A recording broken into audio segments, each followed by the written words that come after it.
Gangster. Gangster. Gangster. Gangster. Gangster. Gangster.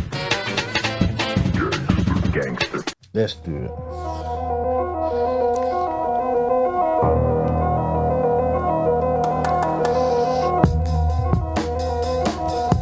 Back in business.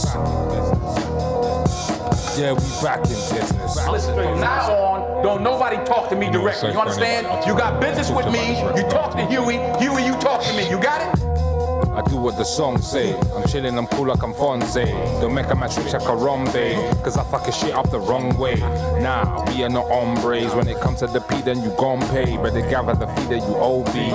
Never forget that you owe me. Yeah, you OP. Never forgot on my cold D's. Been doing this since it was 03. I kept it legit on my lonely. All of the time that it takes. I am not here out of faith. I didn't wait. I didn't leave it to fate. That's why I gotta get paid. Stayed in my lane, trying to find me a way. This is the home of the brave. That's why I pray. I got a family to save. That's why I gotta maintain. I always remain. What are you talking about? My style is more than a sound. I'm holding it down. I'm proud. I made it a vow to always switch up the style. Once in a while, and now when you're in the now, I'm still here up in the clouds, puffing the loud. Too many man, I'm a foul, and too many acting the clown. How? Yes, I'm back in business. Yeah, I'm back in business. Trying to make a living, so I had to kill him. When behind the boards or behind the written, it's nothing but the raw, so you gotta listen. Guess it's back to business, so I'm back to business. Trying to make a living, so I had to spit it. When behind the boards or behind the writtens, it's nothing but the draw, so you gotta listen. It's nothing but the pure, like you gotta sniff it. My homie brought a draw, then he told me bill it. Why worry about them frauds when you are the realest? Always hanging with the God, like I am religious. Gotta hold my limit when it comes to limits. You can call it fate or call it superstitious. I'm always on a mission, trying to make them listen. It will never be the same, cause I kept it different. I couldn't give a fuck if you didn't get it. I'm a legend, tell me different, then you'll be beheaded. Claim the credit for the message when it's time to tell it. So when it's time to spread it, anyone can get it. I ain't fucking with them lames, so I kept my distance. To get a better view, to see who's a dickhead. You never catch me slipping, cause I never did it. Cause I'm back in business, yeah, I'm back in business. Yes, I'm back in business, yeah, I'm back in business. Trying to make a living, so I had to kill. Went behind the boards or behind the ring. Complete, bro. It's nothing but the raw, so you gotta listen. Guess it's back to business, so I'm back to business. Trying to make a living, so I had to shit it. When behind the boards or behind the writtens, it's nothing but the raw, so you gotta listen. Back in business.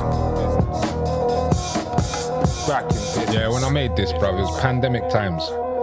Back in business. And you know, no tour to sell your record. Yeah. You know what I mean? Like, no, like, there was no show to sell the record. Yeah. But it's my quickest record, like, selling, like, what sold out. Straight? Yeah.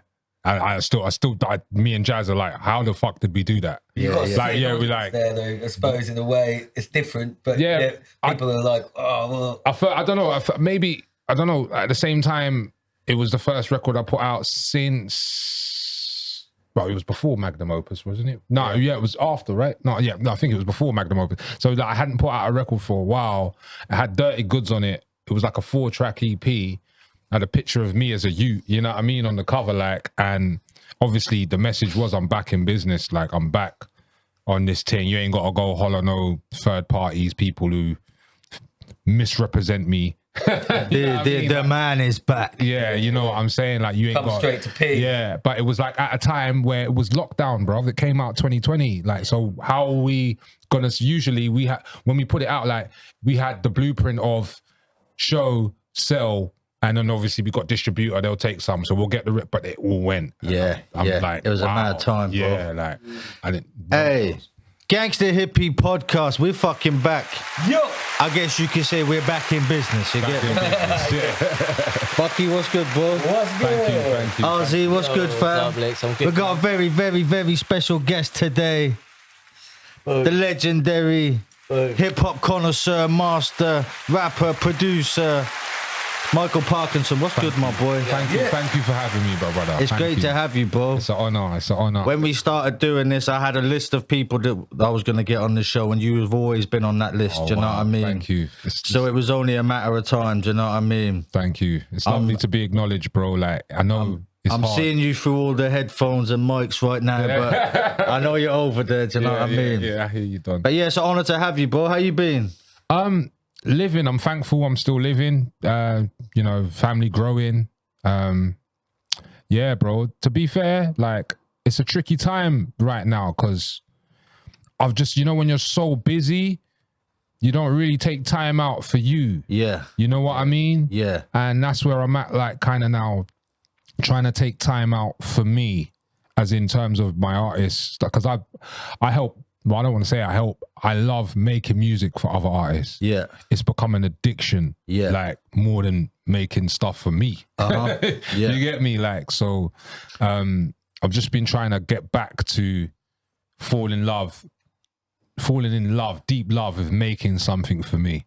Yeah. So when you say getting back to you, you mean getting back to making music where you're making the beats and rapping on the beats yourself? No, that and both, like rapping over other people's beats as well. Like, I have no problem with that, Yeah. but I need to fall back because obviously when I started, I was rapping over other producers' beats and people, mentors who I call. And then I even though a lot of people didn't know I produced for myself, I thought, I want to go back to that as well. Like, I want to go back to when, you know, you just love the music. Yeah. You just want to make music. And I've been caught up in producing a lot of albums for a lot of dope artists to the point where I fell in love with just making dope albums for people. Yeah, Now I want to fall back in love with just doing shit for me. You know what I'm Let's not saying? forget Like, the pen is sharp yeah, as like- well. yeah, like, like, that's I've why- always thought that listening to your music, I was like, everyone's talks about Parky's beats and his producing, but his when you bars. actually listen to his rapping, he's a top tier rapper as well. for sure. Yeah. But have you heard the Evidence? Have you heard his new album, Yeah, Unlearning Volume 2? So Basically similar. So- And we're both called Micall. there funny you go. enough. There you go. So the reason I say that, I don't know whether you picked up on the reference, but very similar to how he sounds on that album. He even has a bar like opening. I think it's like, yeah, I make beats, but now I'm back to raps. And, you know, Yeah. he's talking about what you were just saying about how I've done lots of producing. I enjoy that. Yeah. But now it's my time to come back Yeah, and reestablish to or whatever. fall in love with the art. For But sure. mind you, like, obviously Evidence has gone through a lot of mad. You know, he lost his wife. You know, he's a single father. Like, a lot of things. When certain things happen, you have to absorb them, and then somehow they turn into art one way or another. For sure. But when I look at the Evidence thing, it's deep. What I've noticed compared to how he is, how he was to how he is now, is like, man ain't got to say a lot of bars. I've heard some of the bars, and it's like 2 bars is like a paragraph. Yeah, for bro. sure. Yeah. You know, that's like Bob Marley. You know what I mean? Like how Bob Marley could make a sentence seem like a paragraph. Yeah. Sure. You know, like that's how I think when you mature, when you get a lot more older, that's where I'm trying to be. There was a bar what Evidence said on his album which really resonated with me. He was like, if you want to make a classic, don't try it. Yeah. Don't try to. Don't think you're making that classic. Yeah. You ain't gonna make a classic. Yeah. Like, just make music. yeah. And if it becomes a classic, it is what it is. But trying to make a classic, you're killing yourself, bro. Yeah. You know what I'm saying? Like, and that really resonates with me. So ever since then, I've just been on some. Just make. Let the wind take where this is going and stuff. You know. when I'm working with a bigger artist, you know what I mean? I find myself trying to write something that's not me. Instead of just being myself, I'm like, right, I need to do, you know, I'm getting into, and then I end up just throwing away and going back to my original. Do you know what I mean? But that's the way it should be. A lot like, oh boy, this song got taken down. I mean, like, I've done a lot of songs with like some top lyricists. You know what I'm saying? And the one thing that always resonated to me, I've only like maybe once changed the bar here and there, but it wasn't out of fear of like sounding below par for the against the next artist. It was always in fear of it sounding below par for the whole track in general. Yeah. Right. You know what I'm saying? So I've always thought about, I've never thought about I'm better than this dude, or I'm, and that's what's weird, because when I've written, like, I ain't trying to kill, like, when I write, I ain't trying to kill everyone on the record. And then I end up killing everyone on the record. Yeah. See what I'm saying? Because I'm not trying to do that. You're not trying to do that, I mean? yeah. Like, I'm not trying to do that. Like, so when I do, like, people will be like, oh, how do you rhyme with my man? You were keeping up with my man. And I'm like, what do you mean? Like, he was keeping up with me. Like, or, it's at the end of the day. It's not really like that, is it? Yeah, no, but opinions and the beauty of, the eye, and the beauty is in the eye of the beholder. It's all about how you see it. And the only thing what really matters is the pen holder, how the pen holder sees it, bro. Because it's not art without your eyes, without your insight. From when the pen holder starts trying to look through someone else's eyes and that's when it starts becoming trash.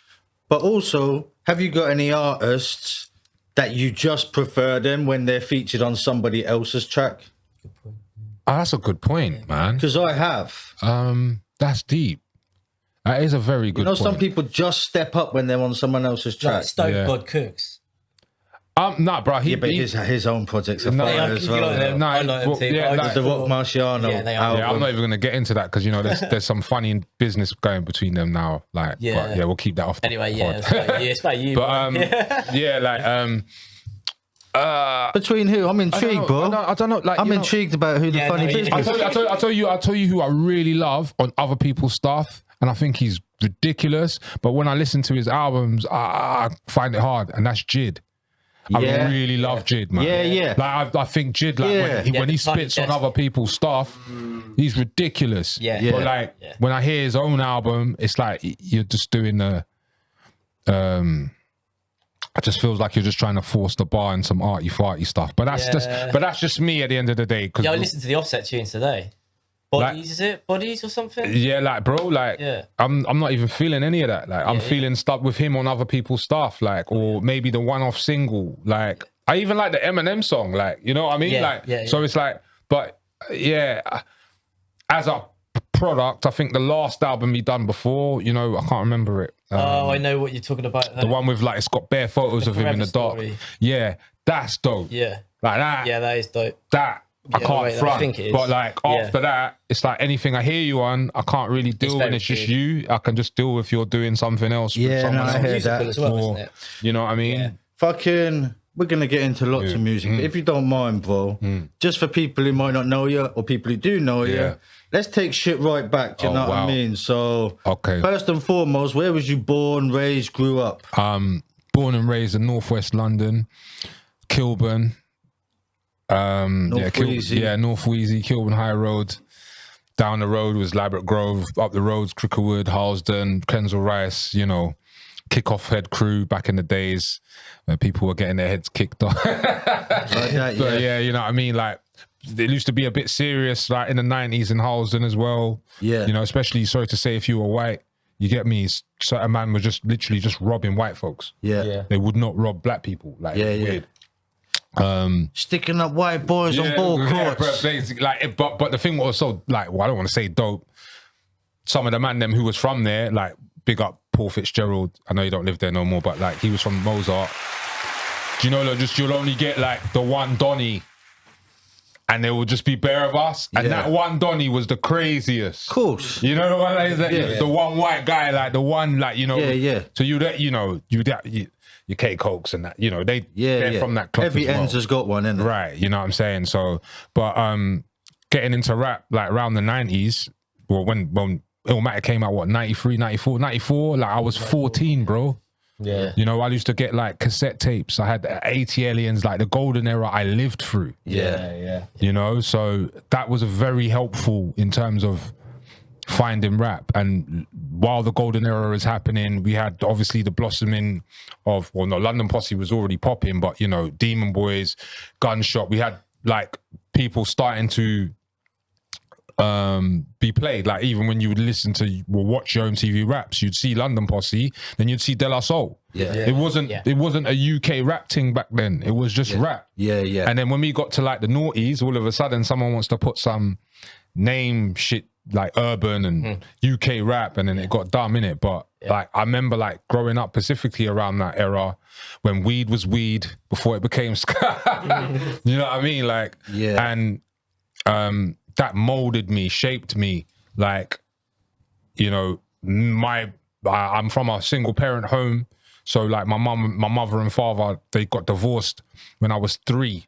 And it was before the law was changed, like, because you could go to family court and they would ask the kid who you want to stay with. So they asked me at 3 years old who I wanted to stay with. And I ended up saying my dad, because, you know, man bought me all the action figures in the world. You know what I'm saying? You know what I mean? Like, so... That's mad. Yeah, so from the age of 4 to the age of like 16, it was just me and my pops.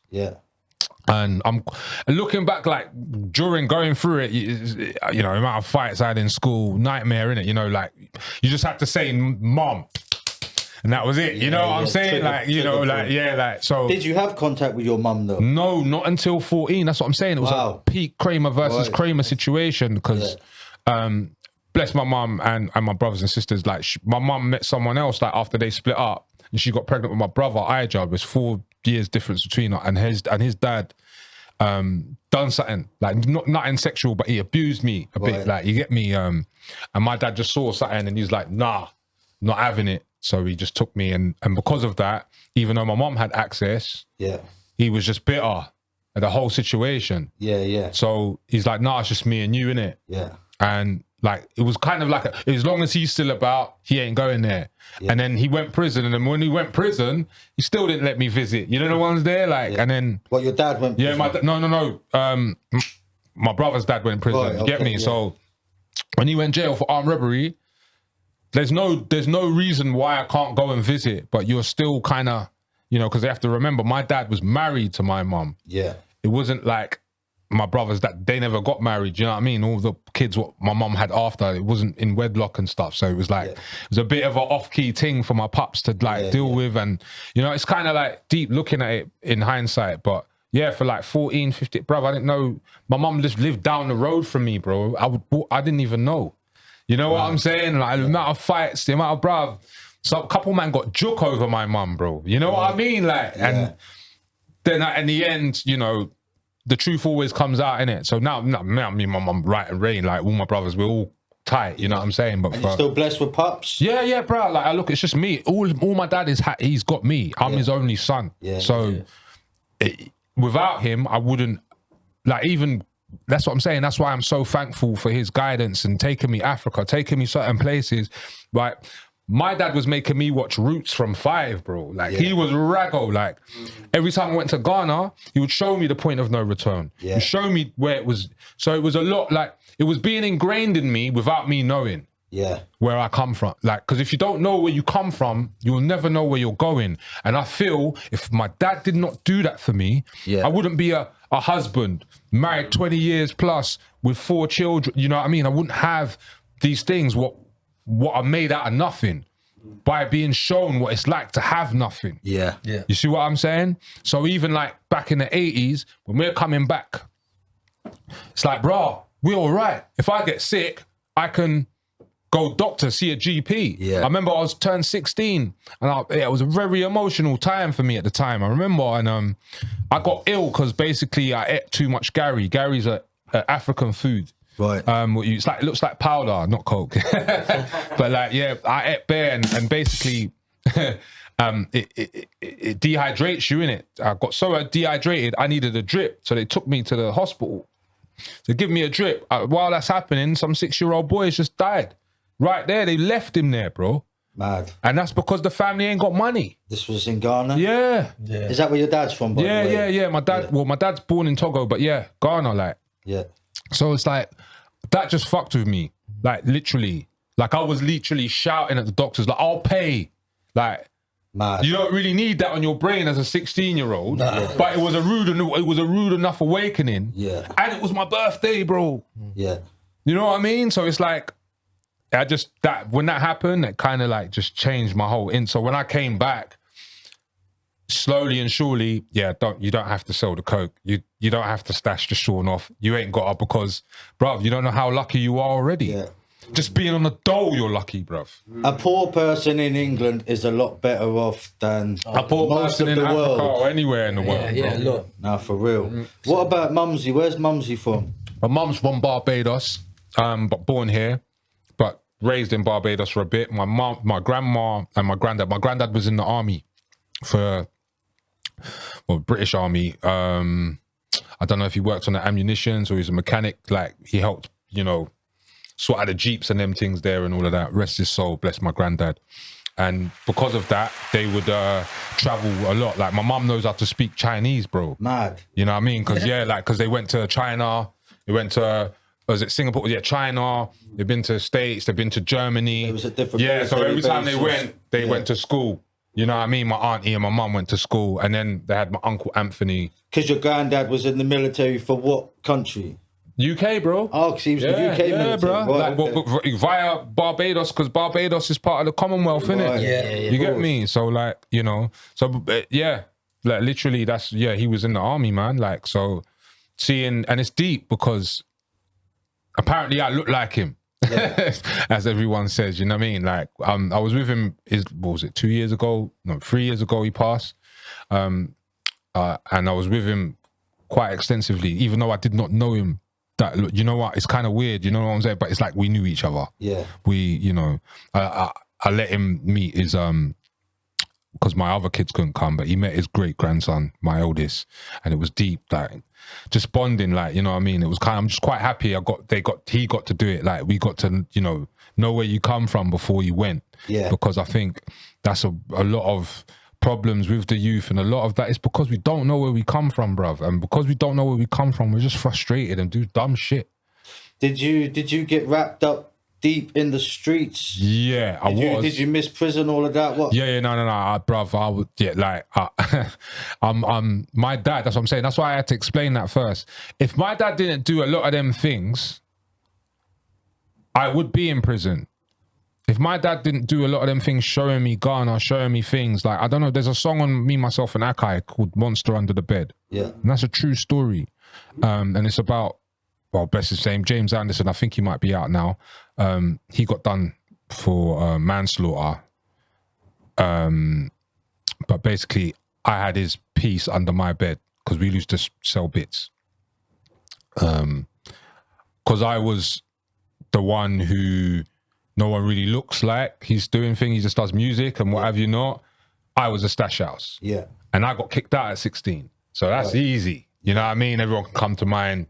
I've got your bits. Yeah. So around the time, funny enough, Monster Under My Bed happened, I was going to meet my wife's parents for the first time. We weren't married and she weren't pregnant, but like, we were going, but I was going to meet her folks, and she came down to Kilburn, and we were gonna get, and then I see my guy, and he's like, "Yo, I'm going Cricklewood pub, but can you hold my ting?" Yeah. And this was the thing. I already had the ting under my bed, but he wanted me to hold a shetty for him, innit? Right. And I was like, "No, I'm going to my to meet my missus' parents." You know what I mean? He's like, "Don't worry. I'm just going." And that was the last I saw of him, because that night he put that shetty in someone's head, mad, and fled. Well, my ears just peak, bro. Yeah, right. So peak. So, and he was meant to be Caleb's goddad. I even big him up on the back. You might see on the back of Working Class Dad. I big him up. But yeah, like, he was saving my life even when I was homeless. Well, not homeless, because when I became homeless, it was a case of, and I don't even really like bringing it up, but it's cool. It's part of life. When I became homeless, like, there was these certain schemes where you could move into properties were not sold yet, flats like that, and then you could rent them for like minimum. So that's where I was, innit? Yeah. But like, how was I paying for rent? I didn't have a job, so it was either the dole, drugs, whatever, like, whatever I'll get paid. But at the time, my man was feeding me, bro. Like, he was feeding me, literally feeding me. KFC, like, whatever. If I, I'll be on the block, just waiting, looking out, literally, like, and he didn't have to do that. We came up, we went to school together, we went, play centre together, all of them think, you know, like, and he did not have to do that, but he knew where I came from. He knew what it was, and that's why we always had an understanding. Yeah. But the only problem with him is that he just surrounded, you know, you surround yourself with waste men. Yeah.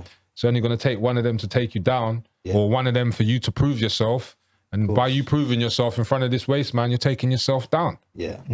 You know, and but when I look at this, like in hindsight, I think all of that shit had to happen, because if it didn't happen, I wouldn't be working class dad. Like, I wouldn't have done it. It would have been the working class drug dealer. Like, you know what I'm saying? Like, you know, I would. I Anything. I always look at anything I've done in the past, all the mistakes, all the bad. Like, if every single thing hadn't happened, Ayana wouldn't be here. So as much as I have got regrets and I'm sorry for certain things that I've done, that all had to happen. Yeah. So I don't beat myself up about shit. I'm not saying I haven't got guilt, because I'm human and I'm not a psychopath. Yeah. But I've forgiven myself because that had to happen for, do you know what I mean? Yeah, bruv, like even at the time when because I was just started rapping, and even as I'm saying, he showed me Big Daddy Kane, Wrath of the Kane, bro. Like, we were listening to hardcore back then. Yeah. You know what I mean? Like Ace and Trip to the Moon, Jungle, and you really deep it, hardcore is just sped up rap. Yeah. You get me? Like, really, like, you know what I mean? MC Tunes, the only rhyme that bites and all that shit. You get me? Yeah. So when he showed me that, that was it. I was hooked. I started rapping. Yeah. You get me? Freestyling, if you want to call it. Yeah. And he always told me, nah, bruv, you need to, you know, and to the point when, obviously, when I started NWC, with NWC's an old crew, which consisted of me, Ram, Kaiser, you know, Terra Firma, ME, Marcus Explains, and Amos, who used to DJ for Genesis Elijah. I've known him for years. What's that? Northwest crew? Yeah, Northwest Collabo. Collaboration. Right. And we had like our song played on by 279 before it was even fucking out. You know what I'm saying? Like on Choice FM. But that was the goal back then. Like, we just wanted to be played. We didn't give a fuck about whether we were making any money or anything like that. Just, what do you think? Is it Nang? Yeah, we won, innit? So we had you know, like, so we had a song, and funny enough at the time, I don't know if you know, he's an old school legend, Steam, from the Untouchables. Don't think so, no. Skinny would know who he is, but basically, you might have seen him. Do you remember when MC Neat and DJ Luck got #1 on Top of the Pops? Yeah. A little bit of luck. There's a brother just standing on stage with a big chain. You can like, that's him.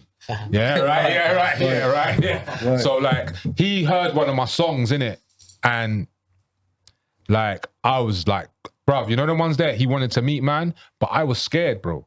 This is one of them dudes you don't like. Even I ain't gonna lie, I'm a bit bammy talking about him now. You know, no one's there, not like because you think he's had, like, bro, like, it's not even a, you know what I mean? But because he's a real street guy, bruv. He's a like, there's that, and then bruv, there's street, and then there's demon. Yeah, you know what I mean? Demon brothers are different, bro. Yeah.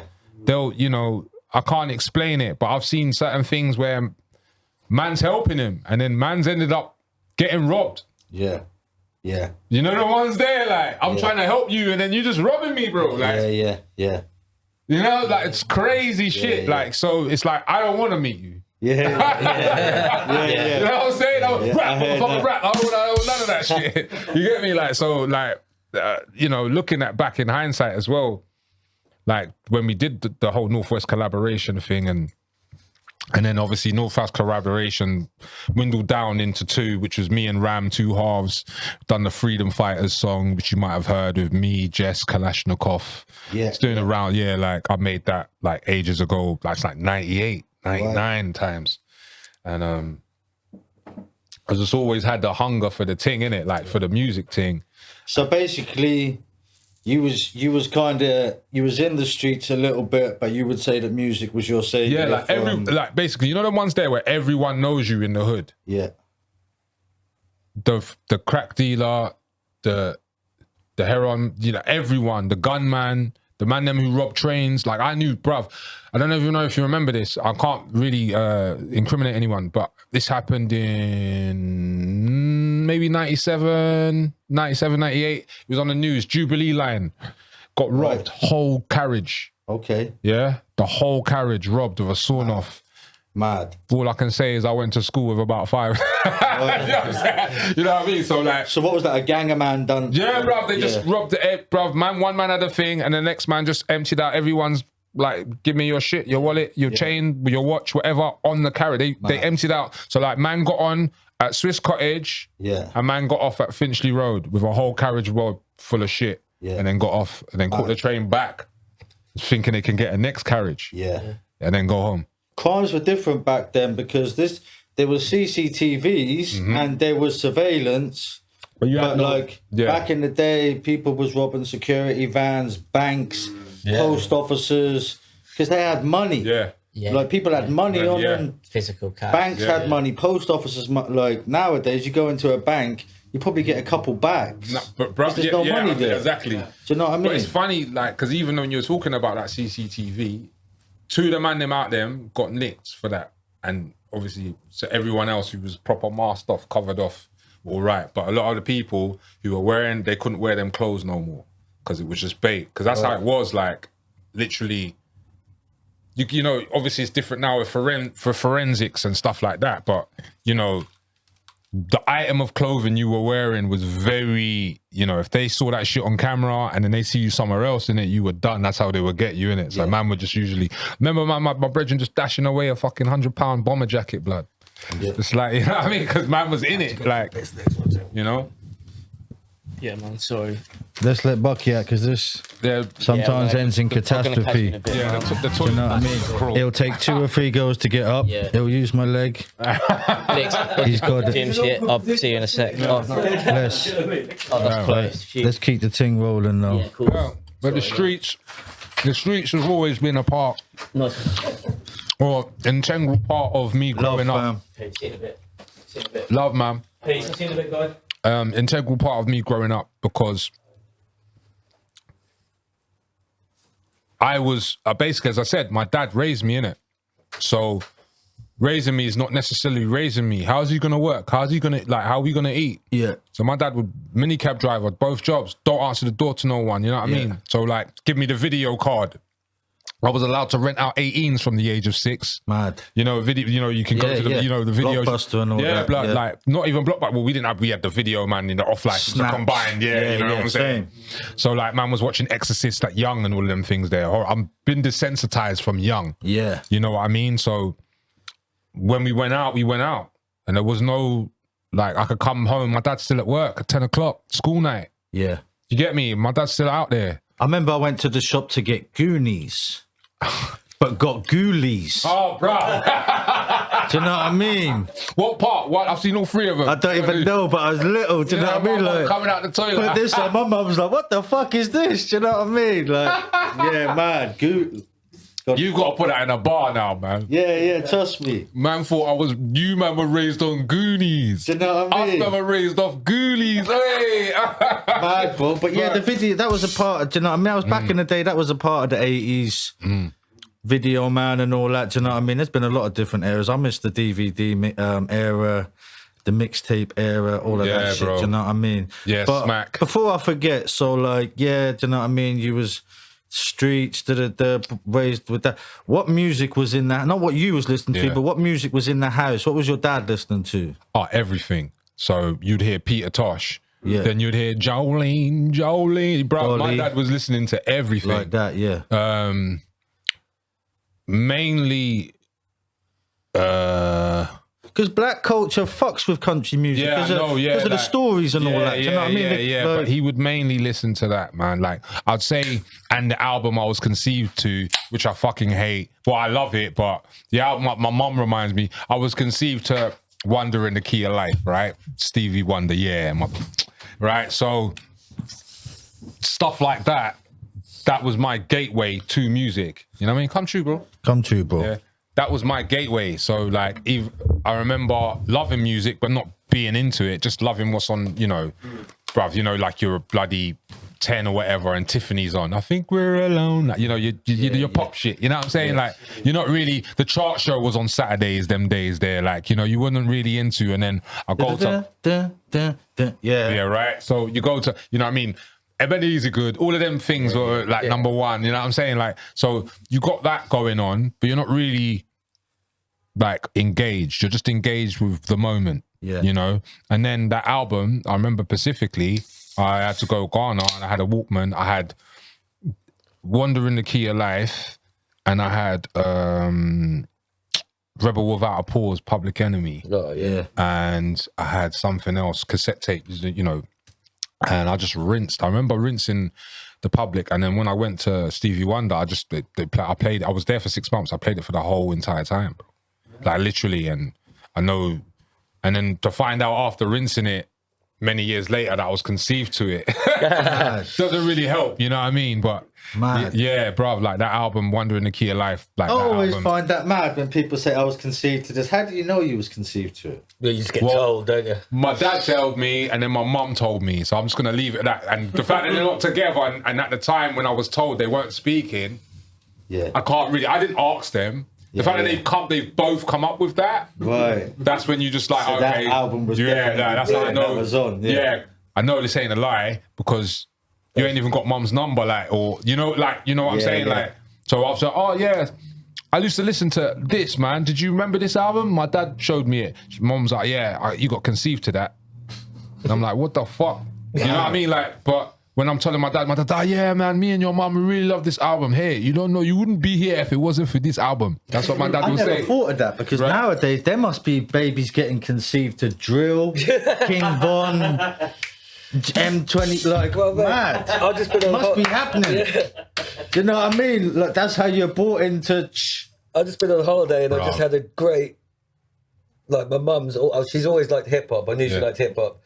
She liked like De La Soul and Yeah, stuff yeah. like that. But then when we got chatting about it on holiday this week, she loves, like, we were talking about how much we both love Pete Rock and shit like that. And I was like, yes, Mumsy, this is why I'm me. Mad. Because, Your mum like, fucks with Pete Rock. yeah, like, Bro, majorly, crazy. like, yeah, she likes a lot of things that I, truly It's neat passionate that you about. say Do that, you know what I man. mean? And now I'm starting to look at my kids differently and shit. Do you know what I mean? Like, what was you listening to? I listen to. Yeah. They're like, shit, man. DMX. Do you know what I mean? Like, man. Nah. I'd say, you know what?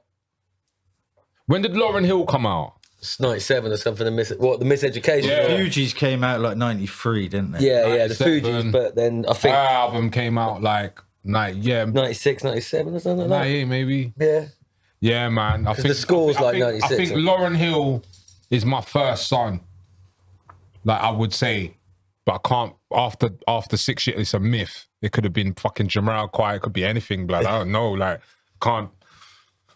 Nowadays, you Coldplay. ain't getting conceived to an album because man's listening to their playlist. Bro, Their songs being played. You know what I mean? He's not even lying. Bro. It's true. Serious. But not even that. Out of nowhere, do you know what I mean? Nah, bro. Like when you're a parent, man, ain't no music getting played. I know Trying to hear if these motherfuckers trying to sneak into your room. I know for a fact What are you doing to mummy? a lot of kids have been conceived to D Block Europe over the last few years. Did you see D Block Europe? Man, listen to that with their girl. Do you know what I mean? You know, I ain't gonna lie, bro. I'll be real. I never really checked like for them. Like, Nah. I know, like, nah, surprised like, at that. I never. Like, bro, you have to look at this, man. You know, I'm an old head, innit? Like, so if I hear D Block, I think Styles. Of course. I think D Block, J. You know what I mean? Chic. Chic, you know what I mean? So when you show me D Block Europe and it's these brothers doing the auto tune thing, Yeah.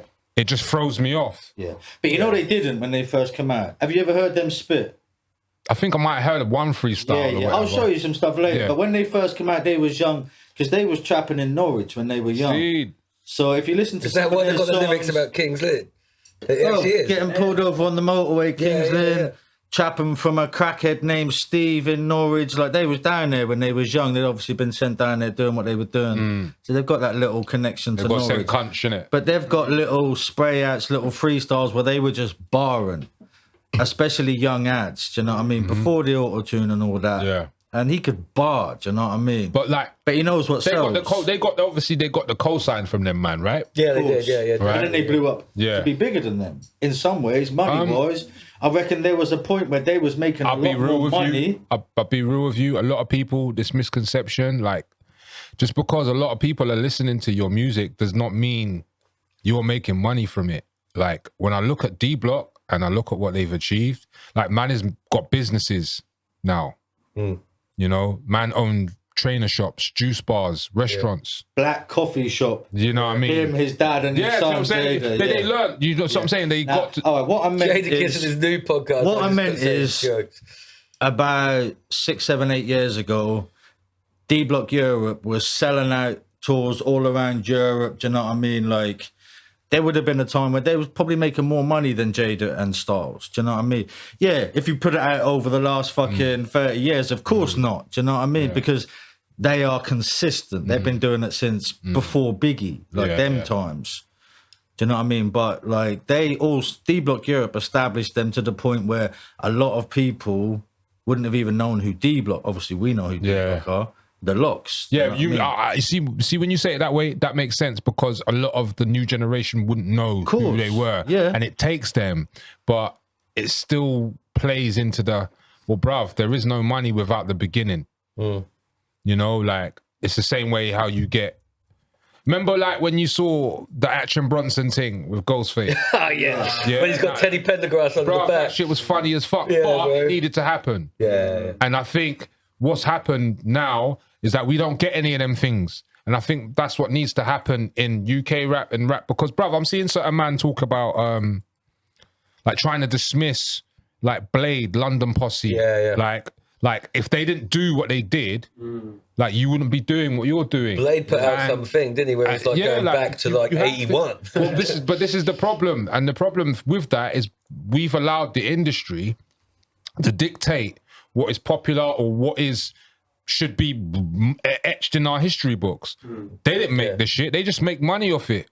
Like, fuck that. Like, it's our art. It's our culture. So we're responsible. And we clearly haven't, like, taken responsibility, bro. Yeah. Because if we did take responsibility, grime would be embraced. It wouldn't be embraced like it's a next genre.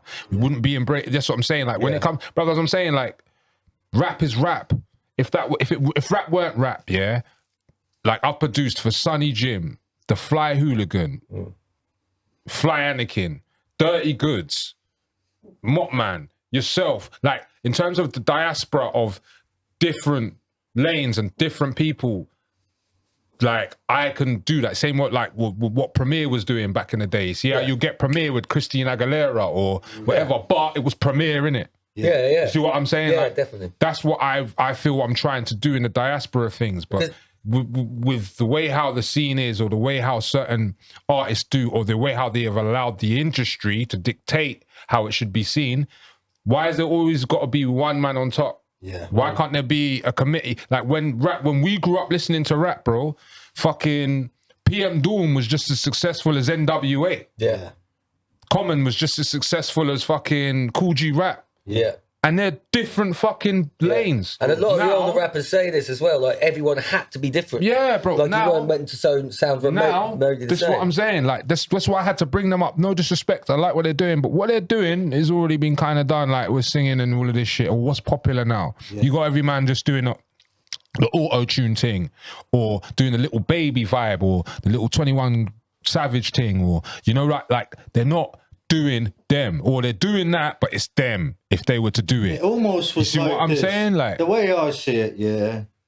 Like T-Pain was massive in changing hip hop because he was the first guy to blow up commercially from using autotune. Would you agree or not? No, he wasn't. No, who would you say? The originator, Zapp and Roger.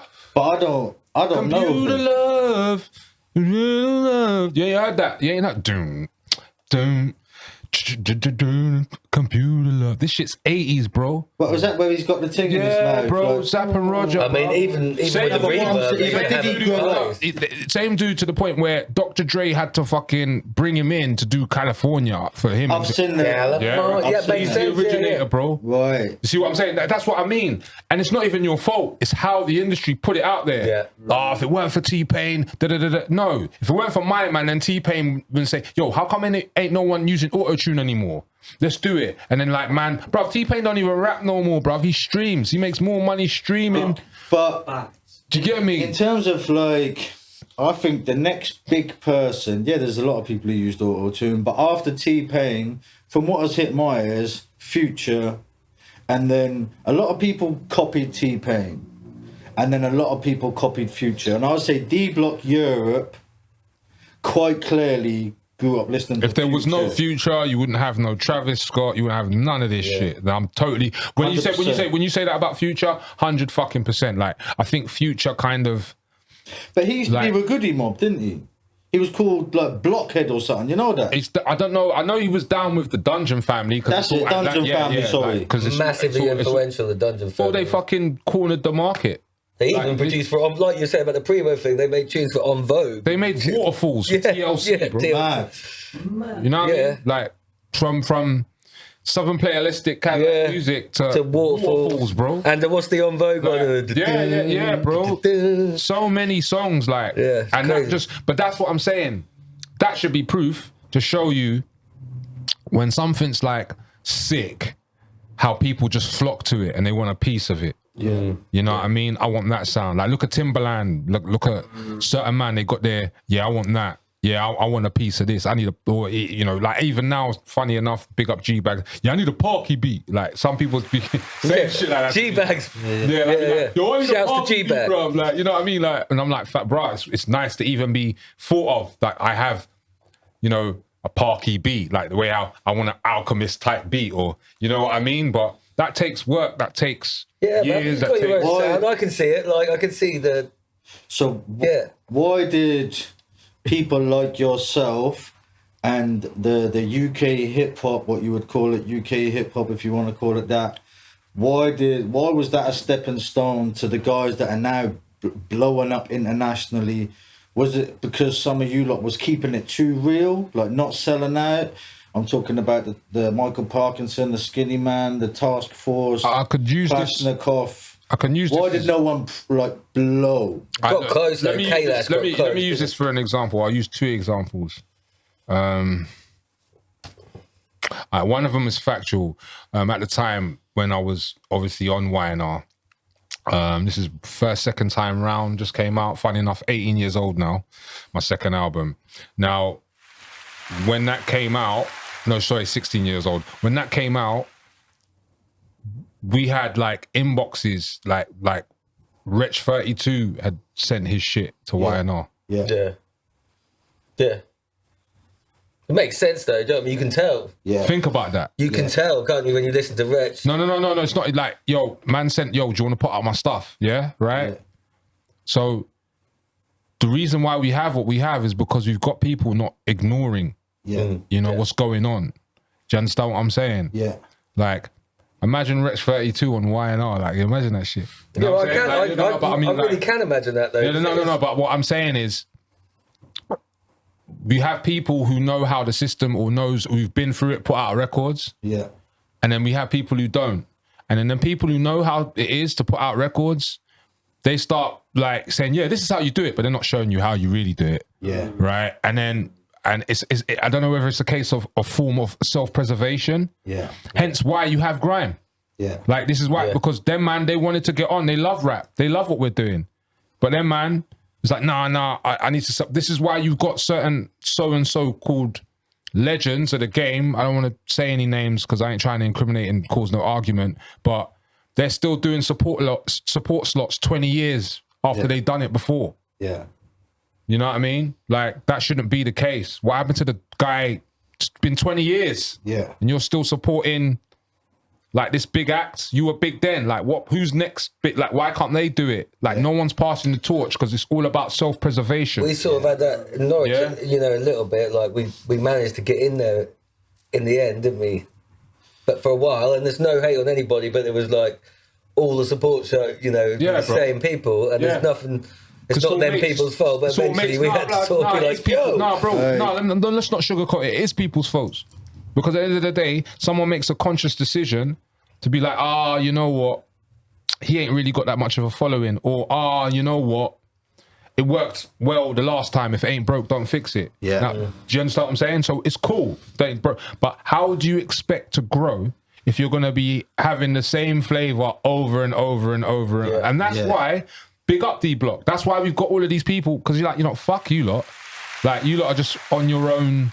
This is the way it works. Yeah. You don't want to bring us in. You don't want to put us on. Yeah. We'll just put ourselves on then. Fuck you. Lot. Yeah. That's what we'll just concentrate on our fans. And I we'll think that concentrate on growing our thing. And you lot stay there in your little tents and your little mud and your little, you know what I mean, bunning your little weed. And I'm making 10 bags. That's why I get a bit pissed off sometimes when I hear people say, "Oh, you know, UK hip hop's washed down. It's white. It's like whited out." And I get vexed because it's like, bruv, you're chatting shit because the most successful artists in this country from rap are black. Yeah. Yeah? No, you just don't want to include, you just want to ignore Stormzy. You want to ignore Dave. You want to ignore, because they don't make backpack rap, so that's not rap. Yeah. It's rap. It's rap. Definitely. What the fuck are you talking about? So this is the issue. So they want to try and build pillars and posts to put these who they got me through school, or they got me, you know what I mean, he's a real one, and you're just neglecting all of the ill shit which surrounds you. Yeah. Yeah, and then before you know it, like, everyone just leaves you and you're just there on your own. No one gives a fuck about what you're doing no more. Yeah. Because they see that the world's bigger than just you. That's why I get frustrated that even when people say, "Yo, why are you working with my man?" Or why you give him a beat? Or why? I'm like, what the fuck has it got to do with you, bro? Yeah. Why don't you buy a beat? Yeah. Are you feeding my family? Right, like, Do you know what I mean? not only that, like, people got too much time to complain instead of doing shit or to try and make shit better. Instead of me moaning about it, I just, because no disrespect, I know I'm in England, bro. I make up, 13% of, I'm part of a minority which make up 13%. So I think I make up 5% in terms of a black person in this whole diaspora of a country. So why am I going to get vexed, that no one can relate to what I'm rapping about? Yeah. Why am I going to get vexed? Like, I've seen certain man who get booked to go New York Yeah. to rap in the Bronx. Yeah. And they're from where I'm from. And they're moaning at me, telling me, "Oh, how come I don't get shows like High Focus?" Yeah. They don't know you, bro. Yeah. And if they do know you, they can't relate to you. Yeah. They can relate to a man like who's from or whatever, because they are you relate to what you identify. No disrespect. That's why you like 50 Cent. That's why you like, because wherever you see yourself, you gravitate to. Yeah. So if there's loads of people and there's only 13% of us, you understand what I'm saying? It's like, I don't understand why man are getting miffed and vexed. You over the gravitate wrong towards thing. the shit that's... Right, this That's is what I'm why, saying. like... So it's like, bruv, like, I've produced for so many artists, so many acts. I've even had certain man try and flip the script, like, on some, like, try and, like, I don't exist kind of thing, but it just blows up in their face because I work with too many people. But at the same time, when they really, really deep it, like, Rick, like, we are all the same. I don't treat it like my shit don't stink. Same way I've put out more records than Bucky. That don't make me more of a man than Bucky. That don't make me more of a man. And that's what I've seen, bro. I think, to be fair, that's why I've survived this long, because I identify that. You're big bro, though. Some people, their ego has got them mad, bro. I've had some of your heroes or whatever telling me, "Why are you working? Bro, you shouldn't be here on the flyer. You should be there. Yeah. You should be there." Bro, that's what you think. Like, it's not about, you know what I mean? Perception is mad out here, bro. And you add like gassing of egos. You made a good tune, yeah, your song. It'll get deep and political for man. And man just start thinking they're not who they are. Yeah. You know what I mean? And man start thinking, "Oh, bruv, I bleed blood like anyone else. Yes, I made something what rhymed, what sound good, what you can relate to. But I'm just like you, bro. Yeah. I'm just like you, man. Like, I am no different, no better. Just because I can make a better beat than you, don't make me a better person." Real talk. Yeah. Same as if you can draw a picture better Right. someone. Yeah. Go for a piss. You get me? And again, it's in the holder, isn't it? So I'm just texting my daughter about tonight's dinner budget. You've always been a great big bro to loads of people in the hip hop scene, though, Nah, bro, like, it's... Like, I think it's 2014 we done a first tune together. Yeah. And that was like... We were doing shows before that, though, I swear. Yeah, I know. I think I booked you before that, but... Yeah, you've always been... You're supportive, and I think that's brilliant for any up-and-coming act, isn't it? To have somebody who's like my first, like, seeing you was in Hip Hop Connections. That's deep. So that's With why my son as well, that's why I booked you, though. Do you know what I mean? So I was like, and it's 2006, I think. where I had every copy of Hip Hop Connection. Yeah. So, you know, when I'm going through, like, because we booked Kailash for the first gig, because basically the gigs were about us supporting bigger acts, because nobody was going to put Kalashnikov on for us. Yeah. A bit like you've just been talking about. Yeah. Like, nobody was going to do that. So it's like, well, Let's put these acts on, and then we can perform underneath it and try and gain, you know. Right. And you were all, I remember it was a pretty washed out gig, but you were so nice to me in terms of like, I was like, I'm so sorry. And you were like, bro, we've got the MP. We're just gonna get the MPC out, you and Jazz, and we vibes, bro. There's pretty much more people on the stage trying to rap than there was in the crowd. This is what I mean. I don't know. Maybe I'll be real. I've been around the country. The only place I haven't been is States. You get me? I know I need to go. I need to sort it out. Yeah. Butcher's cussing me. Big up Beat Butcher. He's in Beat LA Butcher, right now. I need to go States, but everywhere I've been, Europe. You know, London's a piece of shit, bro. Sorry, fuck it. England's a piece of shit, bro. Like, I don't even like even though England sorts my bread and butter, like, I've never seen so many people act so entitled to art what's not even theirs or shit they didn't even create. Like, in America or in certain places in the States, if you go and perform in the States, it looks like they're not feeling your show. Yeah. But they're literally analysing every bar, everything you're doing. Yeah. You know what I mean? And the only way, like, I guarantee you, a lot of UK acts would not survive out there because they only survive off reaction. Yeah. I've rapped in front of 5 people, I've rapped in front of fucking thousands. It's the same to me, bro. Them 5 people I would treat like they're 1,000 because them 5 people are gonna go back. They're gonna say, "Yo, I saw Parky," and oh yeah, you know what I mean. Like, you can't come. This art, you should be privileged. You're doing it. You should be privileged. Someone wants to see you rap. Yeah, you've won already, bro. But everyone wants to be entitled and think, yeah, but I should get this. If you're this, then you should get that. I remember back in the day. Even, well, after my second album, and I was in the Metro newspaper, my dad had it, he framed it and everything, because my dad was always like, Micall, you need to stop doing music. You can do the music, but go university or something, you know what I mean? Yeah. After that, when I was in the Metro, he stopped. He's never told me to go, you know what, even though, like, he never told me. So, like, he's like, stick at the music, So when I, you know, in the Metro, I remember people like, because I was still had a part-time job. I was doing like bins and that for the, you know, agency work. People were like, yo, so when you leaving and that?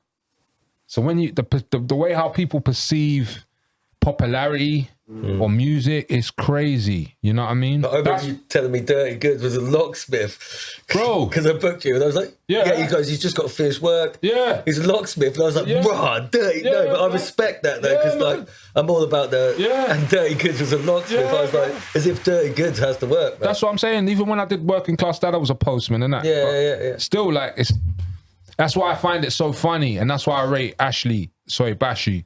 Yeah. Because to me, his album is like an amplification of everything anyone who's gone through, especially Northwest London, and not being afraid to be yourself. Yeah. Like, I work. His album was hard. It's a classic. It's a certified fucking classic, man. Yeah, his album was hard. I had a little bit of gripes with Toddler T doing bits of it. I was like, why don't you get some of the man then? But it's not, it is what it is. It has to be, that is that. Like, I think that it's like another Illmatic or something. Same with Skinny, that's Illmatic. Yeah, it is. Yeah.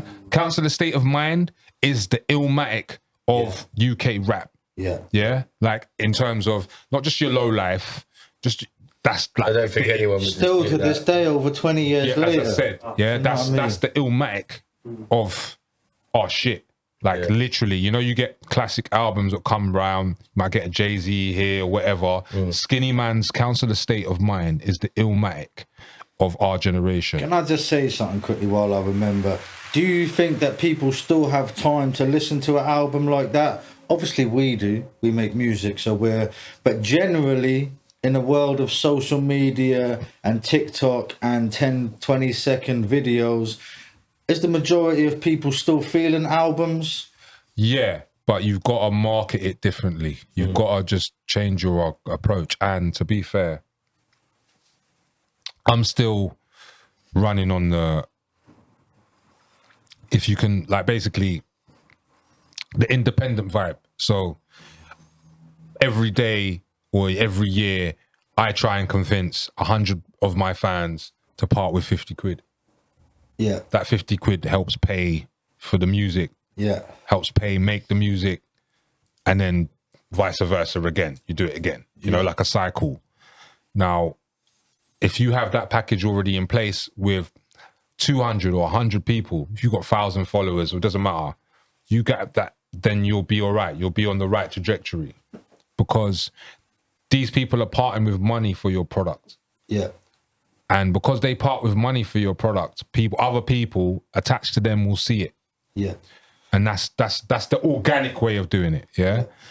You could, if you want people, or you could do the smart way, you know, where you have an artistic run where it's all calculated. So you put out this first song, you've got a whole plan. So you put out like 4 or 5 singles. The only way I could drop this, to be fair, it would be to show you. I'm kind of like doing it now with Verb T, because me and Verb T have got an album. Right. It was meant to come out this year, but we've held it back. So it won't come out till next year. But we've got 3 singles. Yeah, the 3rd single will be out the 29th of this month. See, no, big up Verb T. Yeah, big him up. Shout Real out one Verb as well. T. Known him for like over 30 years, for fuck's sake. He's a real one, definitely. as well. For real. So like, we held it back. He's got an album coming out with Vic Grimes, the part 2 on High Focus. But we thought, basically we're treating it like Pete Rock and Common album, bro. We're in a new age of mature rap. You know, I think there's a massive market for that. Yeah, I know. Well, I've made I can't lie. Literally, that market is feeding my family. Like, look at the mass appeal rollout. Right. This is what I'm all saying. that. So Like, I think there is a big push now towards we want high end quality, best hip hop. You know what I mean? So yeah. But you know, sorry, I was gonna say, can you pause? I need to just go back real quick. Yeah. Drank too much. Hey. 1, 2. Quick little pit stop. We're back. Hey, big up for the t-shirt, fam. Nah, thank you, bro. Like, it's all love. It's all love. I'm gonna say it, probably the most iconic UK hip hop shirt. I'd say so. Thank you. You've merged this well. Do you know what I mean? Like, I move on to different designs all the time, but this one, like Bucky says, like, it's iconic. Do you know what I mean? Didn't you have like problems with it though? No. Funny enough, or quite thankful to Newmark buying Akai Professional, because obviously they go under the title Akai Professional. Akai, the head company, I think is it Chinese or Taiwan company, who made the original Roger Lind's machines. Yeah. Like, they still make CDs and bloody toasters and that. You might find them in a Home Bargains or B&M somewhere. I just had to keep to the old logo. But it's deep that you said that, because through that t-shirt I've met so many heroes, bro. Yeah. And through that t-shirt and through the idea of as well, I've met so many people who made me even want to fuck with an MP. So many people who like made me get into rap alone. Yeah. If I was to name you the names, bruv, you'll be like, raw. And I've got to big up Pete Rock as well, because Pete Rock, if it weren't for him, Ayatollah, Ayatollah Beats, one who made Miss Fat Booty, he wanted to put out an album the same title. Mad. And because I was supporting Pete Rock and CL Smooth at Jazz Cafe, I think the album was out at the time, I hooked up Pete with a t-shirt and a 7, and he was like, yo, this is ill. But I know Ayatollah was talking about it. This is when I think Instagram might have just started, 2014 or some shit like that. And Pete was like, nah, man, one good dude I know, he's got that, like, that's his, like, you know what I'm saying? Rock bro. That's, you know what I mean? But that's 10 plus hip hop points. Even before that album, when I did second time round, I've got to really big up like M Phases, because if it wasn't for M Phases, Pharaoh Monch wouldn't know who I am. Because Pharaoh Monch, at the time when I did All for Hip Hop and all them things, Pharaoh Monch had The War, We Are Renegades album, you know, what had Clap, The Priest, M Phases produced all of that. So when Pharaoh came down, he was with Boogie Blind, and me and Jest and a couple other, we had List, and he was downstairs, and then when they were coming up, you know, I don't know, old Jazz Cafe, you can come up and, you know, you go up the stairs from the stage, and then basically round the back, there's like, just where you go to the green room. So I'm just standing there, and I'm like, give him a CD. Like, I'm like, yo, bruv, your bucket list. I'm glad to see you do Simon Says and all of that shit. Yeah. But yo, here's my album, first, second time round. He looked at it. He went, yo, all for hip hop, all for it. Yo, cut. And then that was it. And then we've just been safe. Like, since then, like, it's crazy. I'm still, even Boom Back, all of them, like, all of the things, times he's come down, him, Boogie, they're like, yo, P, let's come, you're with us. Like, I'm like, raw. And that's all through him hearing my shit, because M Phases was working on my shit when he was working with him. You know what I mean? So it's like, but that really, and that's before Akai. So when I did Akai, fucking hell, man, Premier, Madlib, Doom, like, all of these guys know that shit. Even I haven't met Maceo, but Maceo was wilding out. Maceo from De La Soul was like, yo, look at my, yo, that's us. You know what I mean? It's like, bruv, that's what I kind of do it for. You get me? I supported De La Soul at UEA, Norwich. Big up Chrome. Chrome shouted at me, and a sold out UEA. Do you know what I mean? Sick. Like, yeah, it was mad. While we're name dropping, do you know what I mean? Name a few people that people might know that you've, obviously the underground, but like some big names that you've worked with over the years. Boy, Group Home. Yeah. Big up Dan Shan Collective. Planet Asia. Big up my cousin, The Fly Hooligan, who I've produced numerous albums for. And he's killing it because, you know, he's worked with West Side Gun. Yeah, he is the Fly. My cousin is the Fly Hooligan. Yeah. Like, you know, worked with everyone from. It's kind of crazy because Alchemist wouldn't know who I am if it wasn't for him. Yeah. Like, because I've obviously produced. When I met Alchemist, he was like, "Yeah, man, weed smoke," and I'm like, "Shit, bruv. Yeah, that shit." Yo, man, I hear that shit. You know what I mean? But yeah, like, I'm trying to think of an obscure one, man. Because there's the usual. So I know I must probably remember, like, when we're finished, you know, them dumb ones, innit? Yeah. Them weed brain ones. But yeah, in terms of Americans, 38 Spesh, Eto. What did you do with 38 Spesh? It was on an album. Big up this artist. He's called Oliver Rothstein. Yeah. He's from Philadelphia. Done the album called The Philadelphian. I executively produced it. A 13-track album. I've done 10 tracks. It's out on Old Soul Music now. That's the new label run by LaRange, who used to run Mellow Music Group. Wow. Right? LaRange, I don't know if you've heard of Marlowe and stuff like that, but LaRange is a producer. He's done albums with Blue, numerous dope underground artists, but he just put out this label which has got Sky Zoo on it, Blue from Blue in Exile. Really rate Sky Zoo. Yeah, man, like you know, the last album, Record Store Day and stuff, the same label put it out. Yeah. So I did that album. I fuck with 38 heavy. Yeah, 38 is hard. He's fire. But especially when he gets with Benny, like he's fire. Like, I think 30. No disrespect to Benny, I think 38 Spesh is better than a lot of them. I can see why. I can see why you could say that. But yeah, like it was through. I know Eto knew of me via Butcher, because, you know, Eto's worked with Beat Butcher many a times before. Beat Butcher's gone. He's done some mad shit, and he's considering his. Oh yeah, but like he was working with Eto like from fucking like 09 or some shit. He was, like, you know, when he was working with Sean Price, you get me, on Mike Tyson album. Yeah. But like, you know, when the Eto thing, really, I've got to give thanks to Oliver Rothstein, because a lot of people fuck with him heavy and they respect him heavy in Philadelphia, and hence the album being in Philadelphia. And he had a couple of cats who were like legends. Like, we've got Ochino Vargas on the album, State Property. You get me? He's on the album. I heard that name for a while. Yeah, man. We've got a joint called The Books. You can check it out. Sick.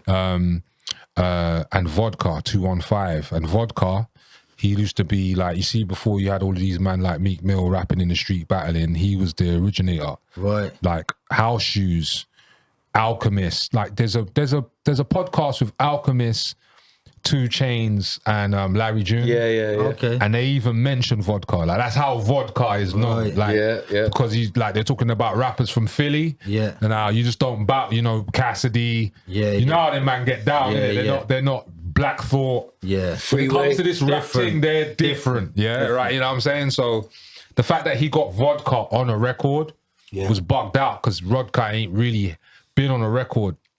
Got the song called Winter. And like loads of people were just bugging me out. Like, man from the States just hitting me up. Yo, how did you get him on? I'm like, bro, I just made the beat, bro. Just, you get me?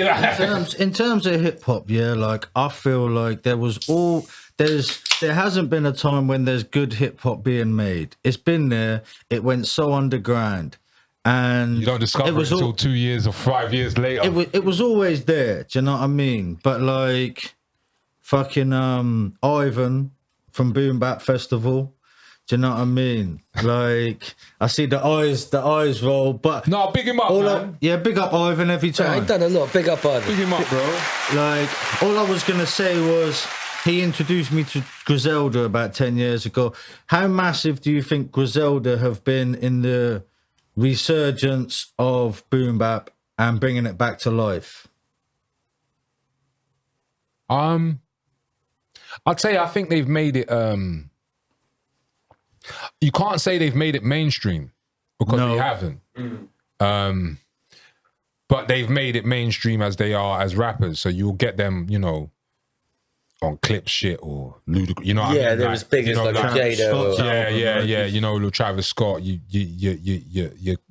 Kanye West or Ye shit or whatever. People are wanting to try and collect them a little bit. Yeah, like that's what we're in. We're in a whole popularity, like whatever's popular, Infinity Stone collection, stamp collector type realm where I try and have everyone who's hot at the moment right now on my album.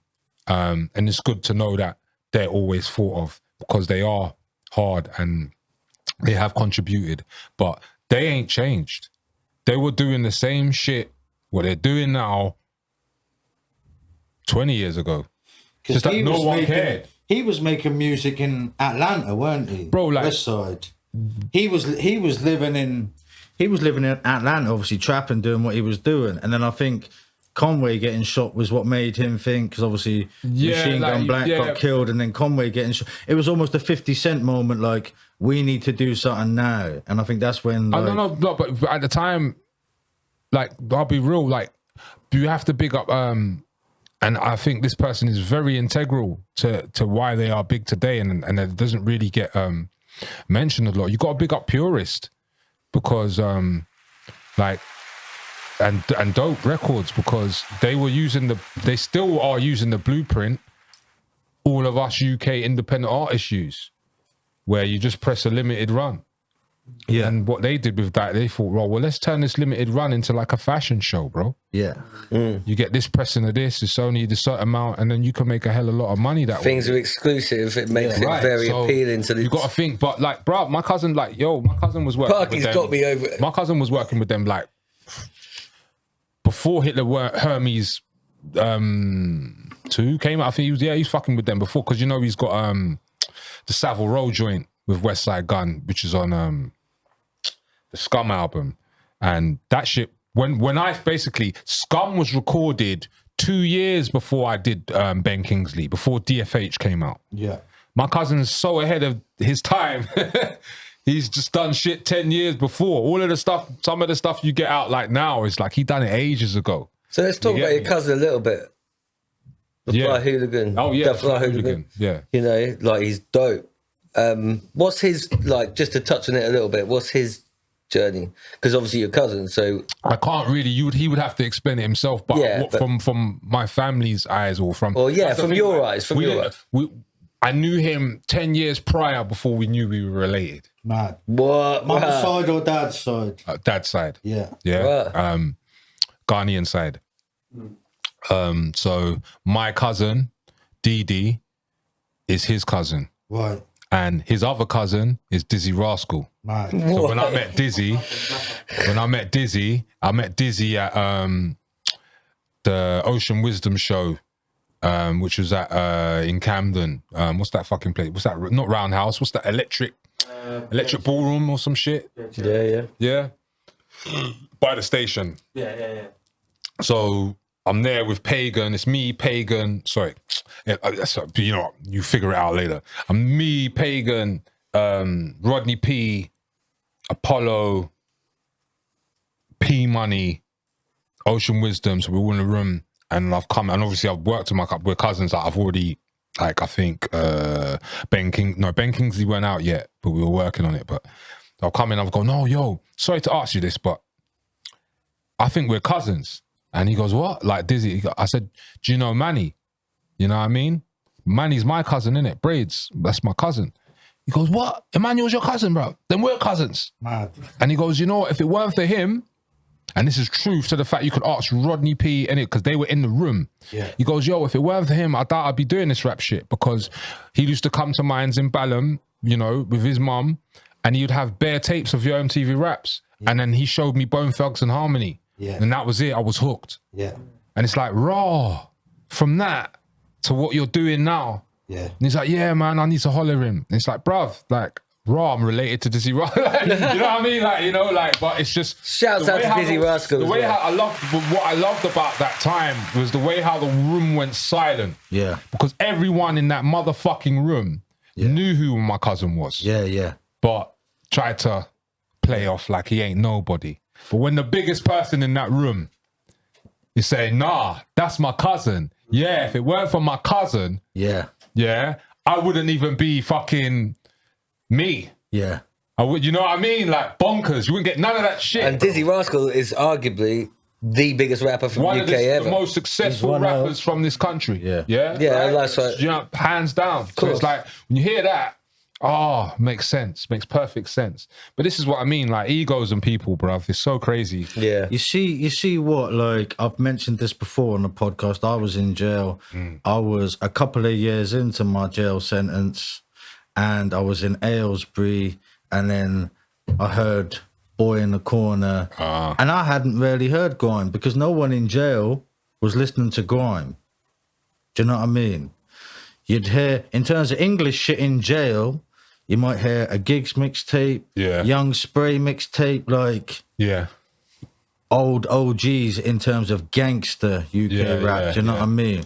But you didn't hear no grime in jail. This was back in the day, do you know what I mean?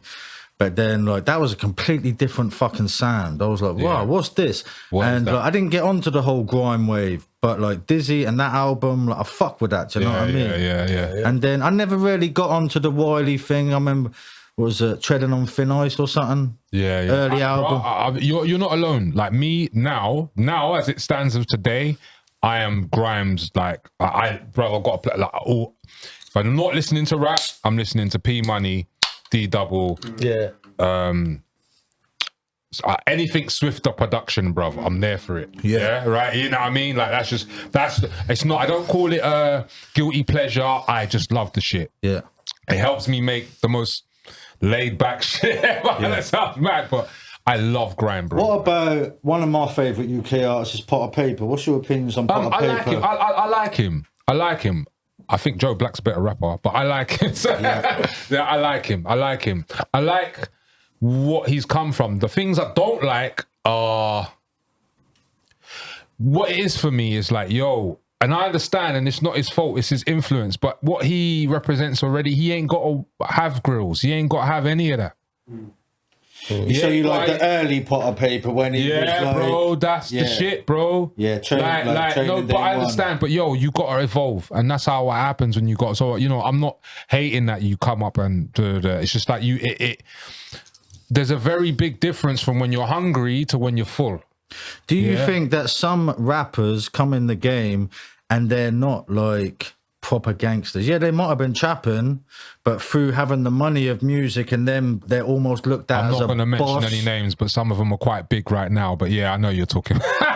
It's real though, isn't it? Do you know what I mean? Yeah, bro, as I said, it goes back I'll say names, do you know what I mean? Because I'm not from but you see it with Fredo. Fredo's not from the ends originally. He was not brought up in... I thought he was from Harrow Road still. Do you know what I mean? I did thought he was from... I have seen him in Harrow Road back in the day, before any of this shit. I have seen him. he's Yeah, viral but- at the minute, to say but- the least. You know what I But yeah, mean? no, but I mean, see all of them rappers like Blade Brown, that type of. You see how they're just in a separate category. Have you noticed that? Yeah. And they make shitloads of money. Why aren't they in the same category? Like, why are they treated differently? I was it banged because up the with streets? Margs. You know Margs? Mash Town? Yeah. Like, look, my man's got his podcast and he's doing He's this doing thing. well. See He's what I'm doing saying? well, Like, bro. so it's like Pen they're- game. Yeah, like they're businessmen, bro. Like they've turned an art, a bit of the art, and they've just lost their businessmen. They're more than artists to me. Yeah. Like, because they found a way to actually thrive through something was so little what people don't even really pay attention to no more. Like, they don't even, like, if man's like right now, what's the thing about someone beefing or someone cussing someone else out or Digga D or this shit? And it's like, I'll be real with you, to us pioneers who made the shit, who even most probably influenced their producers, we're laughing at you, bro. They're all but they're trying to kill. We are laughing They're at actually you, bro, trying to because kill each other. That's what I'm saying. Like That's what Fredo I'm is saying. hiding. Where is he? In Thailand or something? That's what I I'm think. saying. That's what But they was all on Snapchat, and they all just got like 17 years each, didn't they? Bruv. All his boys. You see that? Yeah, I Bruv, did see that. it's stupid. Do you know what I mean? And I think- Fredo, you know, is in the group chat. Yeah, It's so I know, far from at the end of the from day, music. it's like this is what happens with egos and popularity. It's like at first you wanted to be heard. Now you're heard. Now you want to be respected. What one is it? Yeah. What you need in life? You get me? Money, Like- power, respect. Right. What you need in But life. but then man are going about it like that shit there. No disrespect. Like, I know a couple man them. I don't really want, but you know, in terms of the killer shit, like, and all of that, them man are frowning at this shit. Like, what is this? What in the dry snitch bullshit is this? Mad. Like, what is this? Man. Like, man ain't gonna, like, listen, even with some of the youths killing each other and then putting it in songs and that, yeah? What are you on, bro? Yeah. How many rappers have been convicted, especially in America? We've seen some of the high, like the big, like Young Thugs, Little Dirks. Your bars are getting Bro. dissected in court. The fact that, but Golden Brown isn't. You know what I'm saying? Like, Yeah. this is what I mean. It's the genre, and as sad as it is, it's because it's there's racist connotations to it. Yeah. Now, when you really look at it in a whole, rap is the only thing where motherfuckers have to retire. You don't hear Mick Jagger and them motherfuckers talk about retire. That's true. Yeah. Rap is the only thing where there's only got to be one top dog. There can't be like everyone's up. Rap is the only thing where we've got to compete against each other. I do think they're trying to. Rap is bro, think about Why the is that genres. though? Why is that? Because of the powers above or because of the culture? I think no, it started off like basically because the culture had to fight to be presented, to be where it is, yeah, to be known or to be known as an entity, as music. Yeah. That's why everyone was trying to fight, like to try and get on. Yo, I'm the best. No, I'm the best. To be that guy, to bring attention to it. But that's to me, that's normal sportsmanship. You know what I mean? Like when you look back in the day at the battles, Kumo D, LL Cool J, or whatever. Ain't no one getting shot. Ain't no one. You know what I'm saying? It was a rap battle. It was a rap battle, but they both made money. Even if you want to say Kendrick Lamar, Drake, whatever. The only one who won out of that was obviously UMG. But at the same time, Real talk. yeah, like, but at the same time, it started off with like, you know, bragging rights kind of thing, you know, like sound clashing, even with in Jamaica, like man clashing each other and stuff like that. But when it started getting stupid, is like, why can there only be one number one selling rap artist? Why can't there be 5? Because when I look at rock, when I look at other genres of music, there's 6 of the motherfuckers. Like there's more than one, like, you know what I mean? So that's why I'm like, nah, that number one thing has to be put in via the industry somehow, to the point where when you get to a certain stage of big money, there can only be one, and you got to do certain things. It's almost like the record companies fighting each other as well. That's what the actual fight is. Bruv, there's like, well, but they're now like it's only got to be one man. It was 2 people, but now it's just one man now, bruv. And to be fair, the 2 people, when it was 2 people, it's a man and his son, bro. Like, that's just one person, bro. Like, it's not anyway. Like, you know what I mean? So you got Lucian Grange, and then you got his son who owns the other half of the industry. Yeah. And then all of these they guys bought up all the labels. and this is what I'm saying. Because of perception and popularity, People will do whatever. They know they're not making no money. We all know we're not making no money off Spotify, but we still fucking put it on here. You know what I'm saying? Like, so it's like because we want to be seen. And that's out of fear, isn't it? That, like, because I've been thinking about this with my next album coming out. I really don't want to put it on Spotify. I don't want to put it on Apple Music. But there is a fear in there with me that people won't fuck with it. If you don't, because they've got to go to a different website. And I'm just like, nah, fuck that.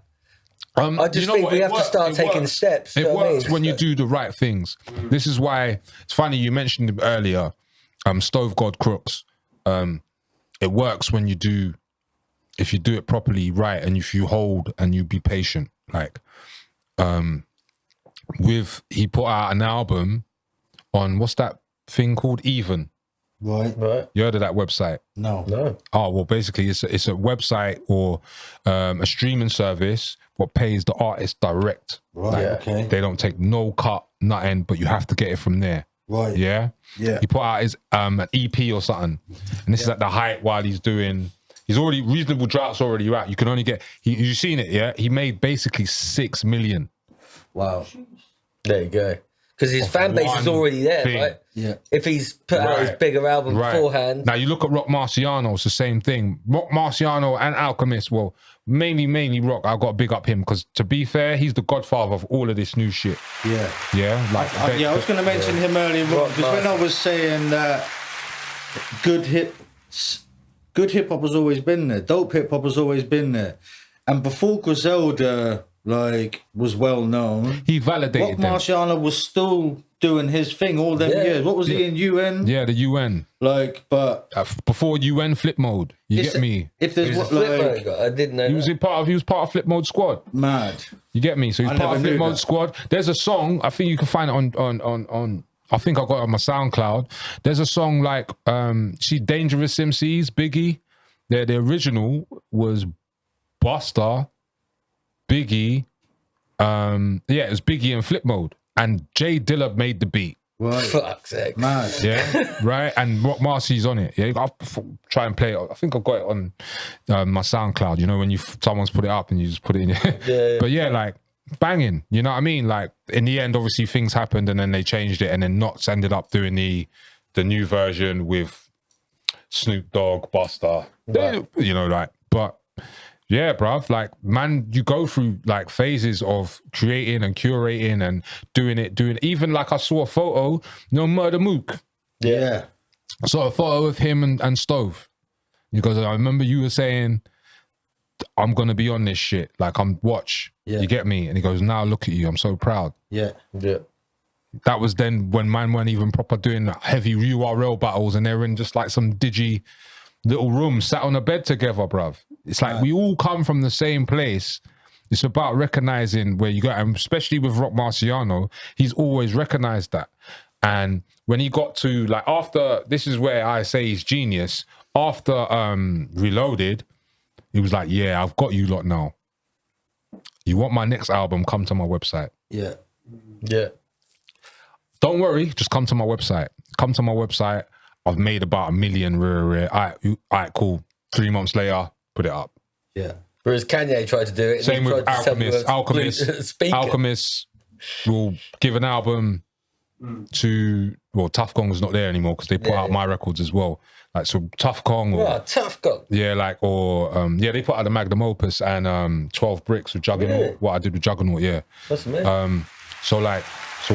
So they'll put out, and he'll put out like the Thing of Ours or whatever with them, and then 6 months later he'll put it out on his ALC label. Yeah. But see, with his ALC label, they're gone because it's his label. Yeah, and he It's just the ALC. You see what I'm saying? So he's already discovered a niche.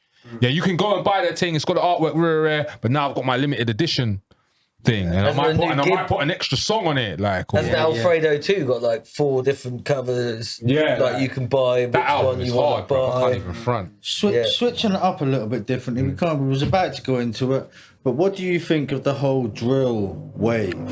I mean, boom. Obviously, drill originated in Chicago. Chief Keef, all of them, man. It came to the UK. It's not the same music. And then New York specifically, they loved the UK drill beats. But like, it's a deep subject. I mean, Bro, like, drill in what Chicago, do you think of the drill wave? do you think it's kind of coming to an end? And also one more thing, it seems very destructive to especially the black community, drill music. Correct me if I'm wrong. What do you think about the whole drill music in general? I think that's so let me answer the last letter before I get to the back. Okay. See, when you said destructive to the black community, I think that's false. Okay. I think it's destructive to everyone. Yeah, true. Because I see more white youths where I live spitting drill lyrics in a tech fleece with a shank than I see black youths. Like, so it's not, that's why it's an issue. But in terms of what you said, as in it being a problem for the black community, you're right, because the black community is going to hold the blame for that. Maybe I should have reworded it in the sense of not black communities, but the poor community. Yeah. But the black community out of that poor community, because there's white poor people and there's black poor people, they're going to be affected. Yeah. Even by influencing, they'll still be affected. Even by taking the blame. Hence why you see, you know, obviously right now, I'll be real, like this drill thing is another reason, another cause why Reform UK and these far right things are on the rise. It has nothing to do with, they're just using that front of these hotels and immigrants. That's just the front, bro. Like Top Boy, certain these programs, they all see us like that. No matter what. And it's crazy that in 2020s that man them who's 38 or whatever believe that the hood is like that. Like literally, and they've not even been here. They've not even been there. And man believe that man is like Sully and rare. It's crazy. I've had some of my son's friends come, and where we live, and that's what I'm saying. I call it Jeremy Carville, which is funny. But like, because you get a couple man them you might have seen on Jeremy Carl, you know, no one's there, But like, don't get me wrong. It's a working class area. Poor, you're gonna get burnt out cars. You're gonna get, you know, drug addicts. You're gonna get the poor man begging for some change so he can get some crack. But it's like, you know, he's a, what do you call it? Liverpool crackhead. You know the ones, you know, the crackheads who they can live with their habit. You got quite a few of them around there. But my son's friend, he lives in Harrow. He's gone to the basketball court. Literally, I'm walking with my son and him. He's come out the alley. He's seen the strip. Like we got one offie there, one offie there, one offie there on one road, bro. Yeah. And he goes, nah, man, I ain't coming here. I heard about here. And he goes, what do you want? Yeah, here's Amsterdam. Man referenced The Wire. Yeah. To where I live. And that's when I knew we were cooked. Yeah. It's like, bruv, how old is The Wire? Yeah. It's like 2001 or something, isn't it? Man's referencing Amsterdam. You remember where like you could just get drugs or whatever and police wouldn't bother you? Remember, I think, was it season 4? Yeah, where the cops like, yeah, this place is Amsterdam. Yeah. They can do what they want. That's what this youth. Now, this youth was a youth when The Wire came out. Yeah. And this youth has turned to me and my son and said, yeah, man, you man live in Amsterdam. Yeah, mad. You know what I'm saying? Like, to The Wire, not Amsterdam is in Holland. You get me? Yeah, and it's like, that should show you already that the kids or whatever, we've desensitized them. We've all been desensitized. Like, it's the norm. You know what I mean? It's the norm to have a tech fleece, have some shorts. Some of these youths, they got all of this nice stuff. Man wearing Christian Dior trainers, but man can't afford to get on the bus and want to argue with the man to get on the bus, bro. Yeah. You know what I'm saying? This is where we're at. I mean, like, we saw in American rap, it went from, do you know what I mean? Hip hop had a certain positivity about it. We went to the NWAs. We know that a lot of this was being orchestrated by record companies. So I guess what I was trying to get at is, like, with drill, has it, like, is there higher powers, evil, dark forces that have pushed drill? No, if something's popular, they're going to push it. And unfortunately, the sound of the struggle is always popular. Look at the history of music. Deep that. Yeah. Everywhere, like even rap, when we got into it, it was just before the crack epidemic came. Like literally, we are listening to songs of the struggle. Before us, and it was our folks, it was Bob. It was Bob Dylan, 2 Bobs. You know what I mean? Like 2 Bobs. Even before that, you know what I mean? Like, you can take it right. We all of our parents, we all had sounds of the now and sounds of the struggle and sounds of rebellion. Now, that is this now. That's our kids' sound. Yeah. right? We didn't choose it, but this is the result of it. The result of poor, like, no youth centers, no like where you don't care about kids, bro. You don't care about the future. Yeah. So if you're gonna remove the elements where you don't care, why the fuck should they care? So they're just gonna be on that madness. But you see, in terms of the music, you know, like as in influential, bruv, like America's always been the influence. But when you really deep it, you said like drill started in Chicago. It doesn't sound like the drill here, does it? Like if you really listen to Chief Keef, ain't the same music, bro. The beat's different. All of that when you shit's- think of soul, sir, no, wow, but like, what I'm trying to point at is it's a different genre. no, but it's rap. Yeah. But the difference is they're talking about someone getting put or something happening, and because of that, someone's gonna die, which we all know, right? Yeah. But the beat's different. Why have man come up with this new thing to invent a new word like how grime was? Because if you really look at it, grime is man rapping over garage or a different kind of beat. Why you they know call what I'm it saying? Esky beat or something? Right, yeah. But either which way, it's that, innit? So why is it an issue? Like, why does, you know, this is what pisses me off. I hate the fact that they're always saying, oh yeah, this music is responsible for that. No, society is. Yeah. What's going on is this music is a result of it. Yeah. Literally. I can't blame these youths for wanting to do that. And to be fair, like I'm lucky because I'm hands down with my kids, innit? But like, and my wife, you know, my wife didn't work for time so she could be there, because a lot of these kids know, and it's not even their fault. The way our society has bred them, loads of parents are working to just make sure they got the clothes on their back and they're fed. By them working, they're neglecting the real teachings, which is being in their life, showing them. You can't expect to, he's fed, and not be in their life and wonder why they came out wrong. Yeah. You know what I'm saying? Like, if we're dads, that's what I'm saying. You can't if you're not in their life. But if you throw money at everything, there's gonna be problems no matter what, bro. You have to, like, there's certain things what you need to teach your kid what money can't buy, nothing can't teach. Like, only you can. And parents are not put in this society today. They're not put in a position. This is another thing. You know, during the pandemic, how many people do you know? Relationships done, families folded. Mad. Why is that? Because during the pandemic, all of these families, they were just only used to having 4 hours a day around them, bruv. They were working all their life for this family. Yeah.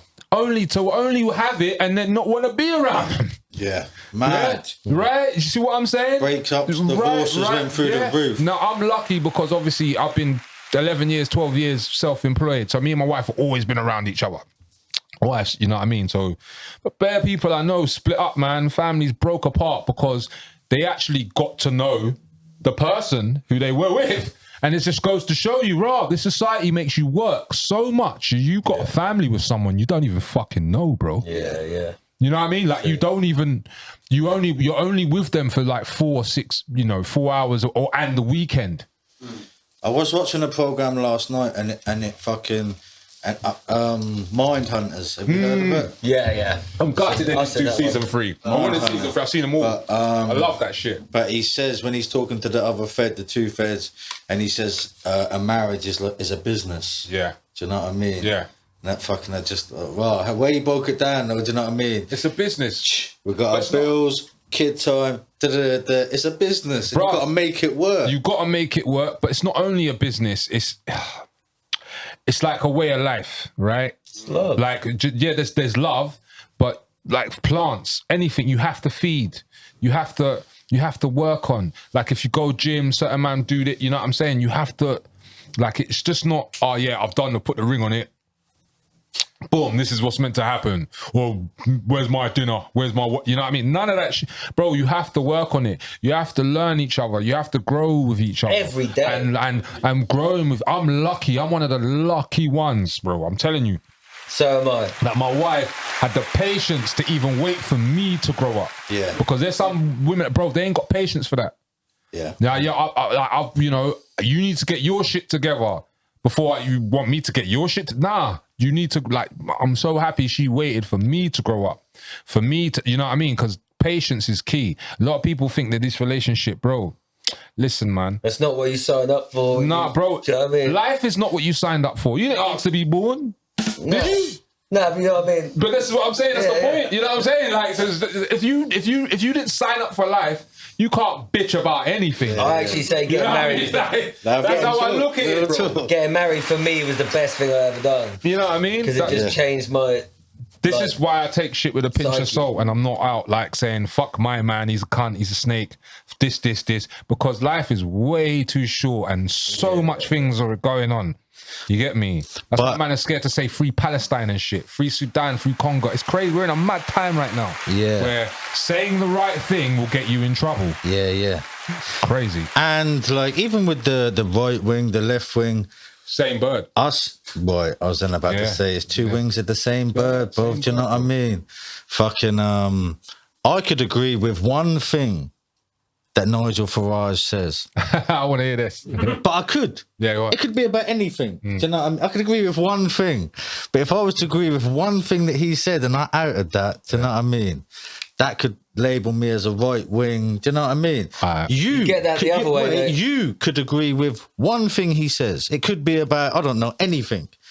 Like, we could agree with one thing that Hitler said. Yeah. We could agree with one thing that, do you know what I mean? What Netanyahu said. But, it doesn't matter. Yeah, I hear what you're saying. Like, I hear what you're saying. You like, one thing I've learned is that, do you know what I mean?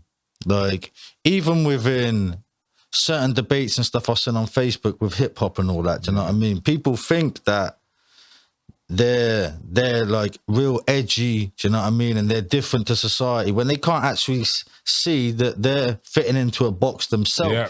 Be yourself, do you know what I mean? Yeah. If you're a black man or a white man, don't be ashamed of that, do you know what I mean? I can be ashamed of some of the fucking atrocities that the government of my country has done.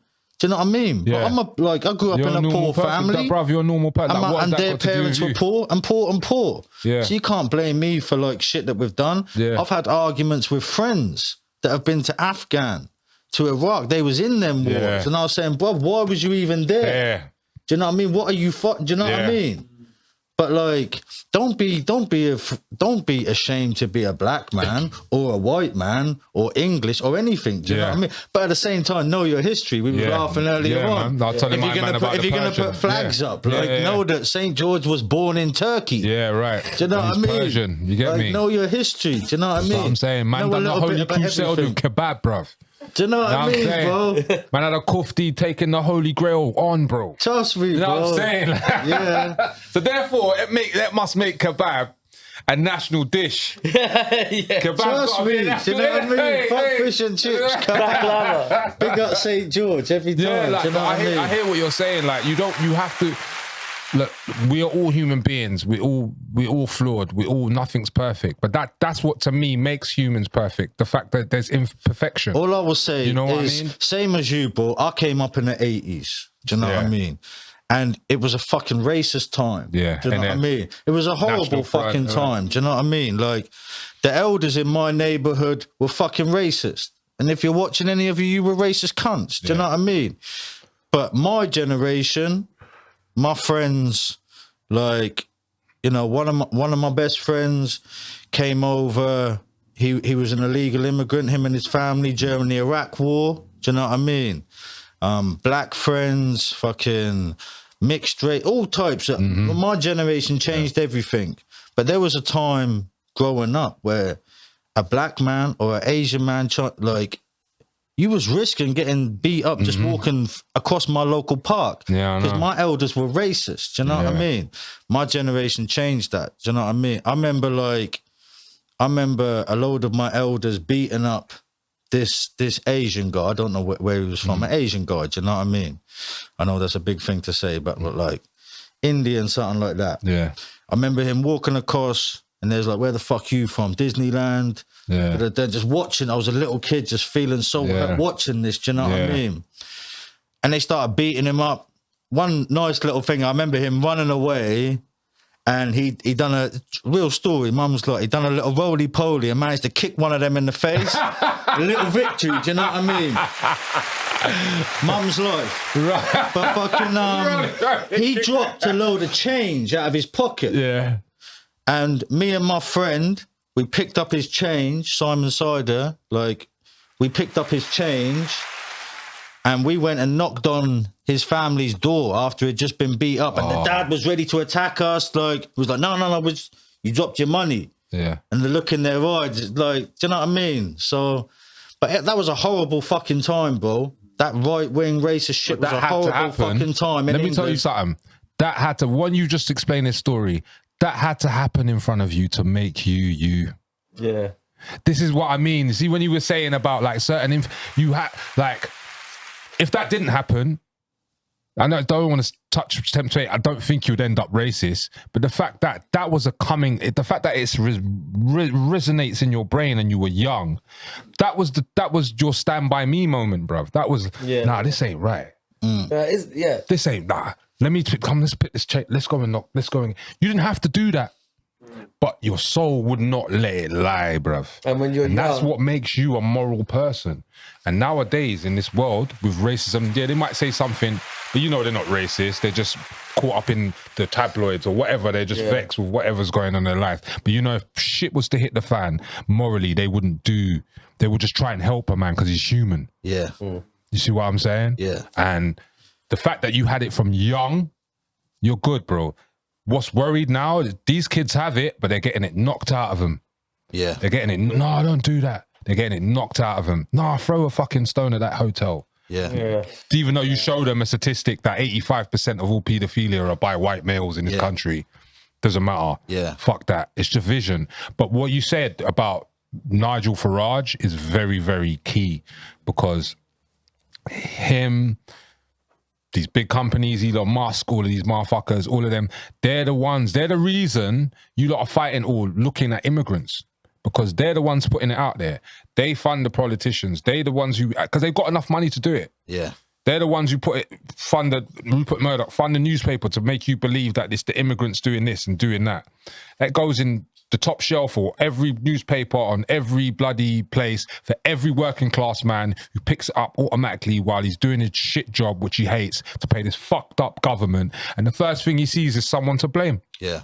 Yeah, I've read a book. You know what I'm saying? So you indoctrinate the masses like that. This is why we've got what we've got. Yeah. And then when you tell them the truth and you show them the truth, it's too far. It's cognitive dissonance. It's cognitive, like it's too late. If you've got a problem, know what your problem is. Exactly. And make sure you're not being racist because there's plenty of illegal Albanians, but Dave and Jeffrey's getting their sniff from the Albanians, so they're all right. There you go. The Albanians grow our weed and sell us our coke, so they're good. I think is it just certain kind of people we don't want coming? So you have, there's an important. I completely agree with you, bro. And one thing I have learned, especially recently, is that is them lot. It's the Elons and it's all of them lot are making us, do you know what I mean? They don't pay tax and that causes inflation. It's there for everyone to see. And the fact that this fucking left, right-wing bird has just carried on with it, I'm disappointed in all of them. I don't even talk to Dawn Butler no more. Dawn Butler, when I put out the Raw with Mr. Thing, because it was the single, I don't know if you've seen the video where basically I've got there's a guy who looks like Boris Johnson, and we're all getting beaten up, and we're all made to fight each other. It's mad, bruv. I got the Slough Film Council to fund it. We used Aria cameras. You can watch this. To be fair, it's my best video to date. So what's it called? The Raw. The Raw, yeah. And obviously it's a hip hop track, but I thought, let me use the symbolism because around the time Brexit was happening. Yeah. And it come out, innit?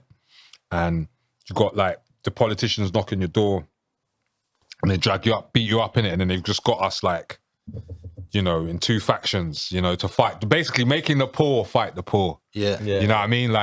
And then they're betting on it, having bets, who's gonna win. But this is where we're at now. I tried to show people back then, but I think it went way over people's heads because from Brexit, any policy, Jeremy Corbyn, all of these things, what they put in place, they still, to this day, find a way to make it just feel like it's just to be ignored. Yeah. Do you know what I mean? Or that's not important. That's not just important. You know, here, let me show you some football scores. Distraction. Let me show you this. They'll show you what's going on and still don't care. We get shown these kids and babies getting blown up in Gaza. We're showing them, and then we're showing them, and no one's doing anything. And then we got, bruv, I can't believe that as of last month to now, that I'm seeing blind people, pensioners, disabled people get locked up and might face 14 years in prison For the Palestine for action. a fucking placard. Yeah. And then across the fucking river, we've got all of these mans doing Nazi salutes, breaking up fucking hospitals, putting flags up, and they don't get nothing. Yeah. Oh no, you get a fine of 30 quid or some shit. Yeah. But I can get 14 years for saying, why are you bombing and starving these children? Yeah. We're done. Yeah. It's a game. Like, we're done as a society. Bruv, we're done. One thing we know for sure, do you know what I mean? And this shit is ancient. This isn't 50 years old or 100 years old. Divide and conquer, do you know what I mean? You go. As long as us lot is arguing, do you know what I mean? There you go. Like, There you go. There was like, what happened to George Floyd, do you know what I mean? But the BLM coming in so close after COVID, that was all orchestrated, bro. Do you know what I mean? To be fair, like, whether Black Lives Matter is orchestrated or not, it doesn't stop from the fact that what happened has happened, and black people do matter. Like, that's the reason why I'm saying that is because it's like this. So you'd say it was No, a BLM. hold on. Remember Sorry, what go on. remember you were saying, I swear we were talking about a point earlier, yeah? Now, me personally, in terms of the organisation, I couldn't care less. Yeah. I care about the sentiment more than the meaning, the sign of it. Yeah. More than the movement, more than the actual political, whatever these motherfuckers taking money donations, yeah? I couldn't give fuck care less, right? I remember you saying, think about all the good this person's done, and that one person could do one fucked up thing, and that one fucked up thing, you forget about all the good. Now, this is where we are in politics and in the mainstream media. This organisation, fuck the organisation, but what the organisation represents is everything what needs to be said, especially in America. I don't think Black Lives Matter matters worldwide. It only matters in America. Certain countries where it's just, bruv, it's too systematically racist. Yeah. You can't be systematically racist in Africa. I'm just letting you know that now. You might be via predecessor colonizer rules, laws, but you can't be incoherently like racist because of the color of someone's skin in Africa. Yeah. In America, you can stop someone in certain places of England. Still, you stop someone getting a mortgage or whatever because I don't like the look of them. Yeah, cool. Yeah. Could even go for a white person. Now, because of what Black Lives Matter did, or because this so-called they've got all this money and they've got that eradicated everything from what really mattered. Yeah. We shouldn't kill people because they're the skin of their cut. Basically, so because they're on the funny, doing the funny thing with the books, and they've taken advantage of this, forget the message. Forget the message. You see what I'm saying? And that's what they do. And I'm sorry to say this, I have to say this. They do this all the time when it comes to black people's things. Yeah. Bill Cosby. I can go on and on. Yeah. You know what I mean? Michael Jackson. Yeah. I can go on and on. Like, there's so many things when it comes to black people's things. You're like, look, Chuck Berry. Yeah. You know what I'm saying? You know, like, he ain't the king, even though he fucking invented rock and roll. Well, like, I'll be honest, bro. Was it Little Richard? I got sucked into the whole. I'll be honest, bro. I got sucked into the whole MJ thing 20 years ago. I was in jail. I remember specifically what wing I was on, B wing, Norwich, 2005 when he got not guilty. Do you know what I mean? But I went to see his show. Do you know what I mean? Recently, last couple years, I realised, like, that guy weren't a nonce. Do you know what I mean? Like, you know why it was? He weren't a nonce, bro. This is about money. Bro, he might have been mad. Don't get me wrong. Like, he had issues. Put it this way, right? I'm not really a conspiracy theorist and shit like that. But when it comes to Michael Jackson and certain things, and then now when I add it up with the Bill Cosby thing as well, the shit's just too convenient. Prince as well. Yeah. As well. Right? It's too convenient. These people made billions. Not just for themselves, for record companies all around the world. You know what I mean? I'm like, yo, I'm gonna go bog in a minute. But basically, they made them millions, bruv. So you're trying to tell me they didn't clock on? They didn't learn the secrets? Michael Jackson is key to that. He's the first black man to own the Beatles, bro. Yeah. He owned the Beatles catalogue. He clocked on because he saw what they were doing to him. And had enough money to do it. Right. So the fact that before he died, he was almost bankrupt shows you that they tried everything in their power to take this motherfucker out. You get me? But it's like, speaking about conspiracies, I was going to say, like, I read a book on holiday about conspiracy theories.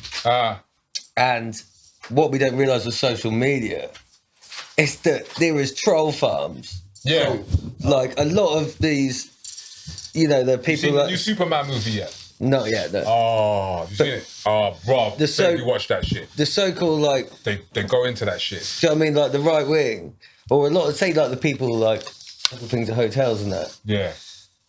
When you go in the comments and the stuff they're reading, like, 5 or 6 of them, the real derogatory comments. They're trolls, but just a bot, bro. Yeah, but they are, and it's not made for any particular reason other than just to cause dissent. Yeah.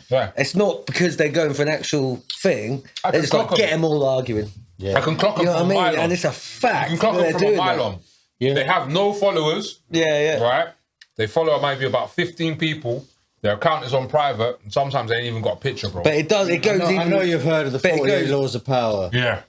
In Jail, these kind of books, we all used to pass these books around. The Art of War, The Art of Seduction, 48 Laws. And it got to the point where I could tell if you've read that book, do you know what I mean? Because you're looking at each other in the eyes in a certain manipulative books, but you're learning how these lot think. You ever read The Dajjal? Nah. By Ahmed Thompson. Right. It might be still out there, but I read this before. Yeah, fuck shit. I read this 30 years ago. It should be. It's about Novice Order Seclorum. Yeah. But it's from. Obviously, I'm not Muslim, but it's told from a Muslim perspective, like how the New World Order had set up things. Yeah. And a lot of things what are happening now, I read in that book, bro. Yeah. Back then. Yeah. And Yeah. bruv, even to the point where that's what I'm saying. Just check out The Dajjal by Ahmed Thompson. There should be some copies. They might have taken it, but bruv, I remember when I was reading it back then, like I read it one time, I was on the train and I had certain man just looking at me different. So even then I just covered the cover, bro. So You know about the red heron? I heard about it. Red heron technique. You know the red heron? Indulge me. Like, this is a good example. Yeah. Do you know what I mean? Yeah. Like, I'm making you watch this. Yeah. So that's all I was saying. I weren't like in any which way trying to like disrespect the BLM movement in the message. Yeah. All I was saying, it was convenient in the timing. COVID. We're watching the COVID. We're watching the BLM. And what did they do in America? They passed a lot of laws. Yeah. Around that time, around group gatherings, about, do you know what I mean? They're changing laws. You're so angry with they've got you in your house that while you're watching this big thing, they're changing little things. Well, even in the UK, you look look at the protest laws in the UK, how they suddenly just. But the thing, they plant certain things though. Yeah. Because you see, when you said that about BLM, like there's certain people I'm like, rah, nah, you're a plant. Like Candy Sowens, certain other people. Yeah. They're put there for Tommy Robinson, all of them, they're all funded, bruv, by this or that. Like Tommy Robinson thing blew my mind, bro. Motherfucker's Israeli, bro. Yeah, brother, you seen them in the t-shirts, RDL t-shirts. You might as well keep rolling, bro. Do you know what I mean? Fucking, what are you saying now, fam? I'm good, fam. You good? How was your holiday? My holiday was sick, yeah. Where'd you go again? Bordeaux, France. Nice. Wine country. Nice. Did you have a little sip while you was Yeah, we went wine tasting, bro. We went Rome? Chateau. Oh, it's mad over there, though, like, you know how we have cornfields around here? Yeah. It's just wine groves. Yeah. Like, it's like Amsterdam. But tulips. it's actually where we were out in rural areas. It's actually quite working class. Yeah. So the people you meet aren't like how you do, like, they're not like that at all. No. They're like smallhold farmers. Do you know what I mean? Like their wine is banging, but they don't sell a lot of it. Yeah. It's quite I wouldn't say like a really like not like an inner city poor area, but like a rural working class area. Yeah, I nice. really enjoyed that. Bordeaux was sick, quite arty. Yeah.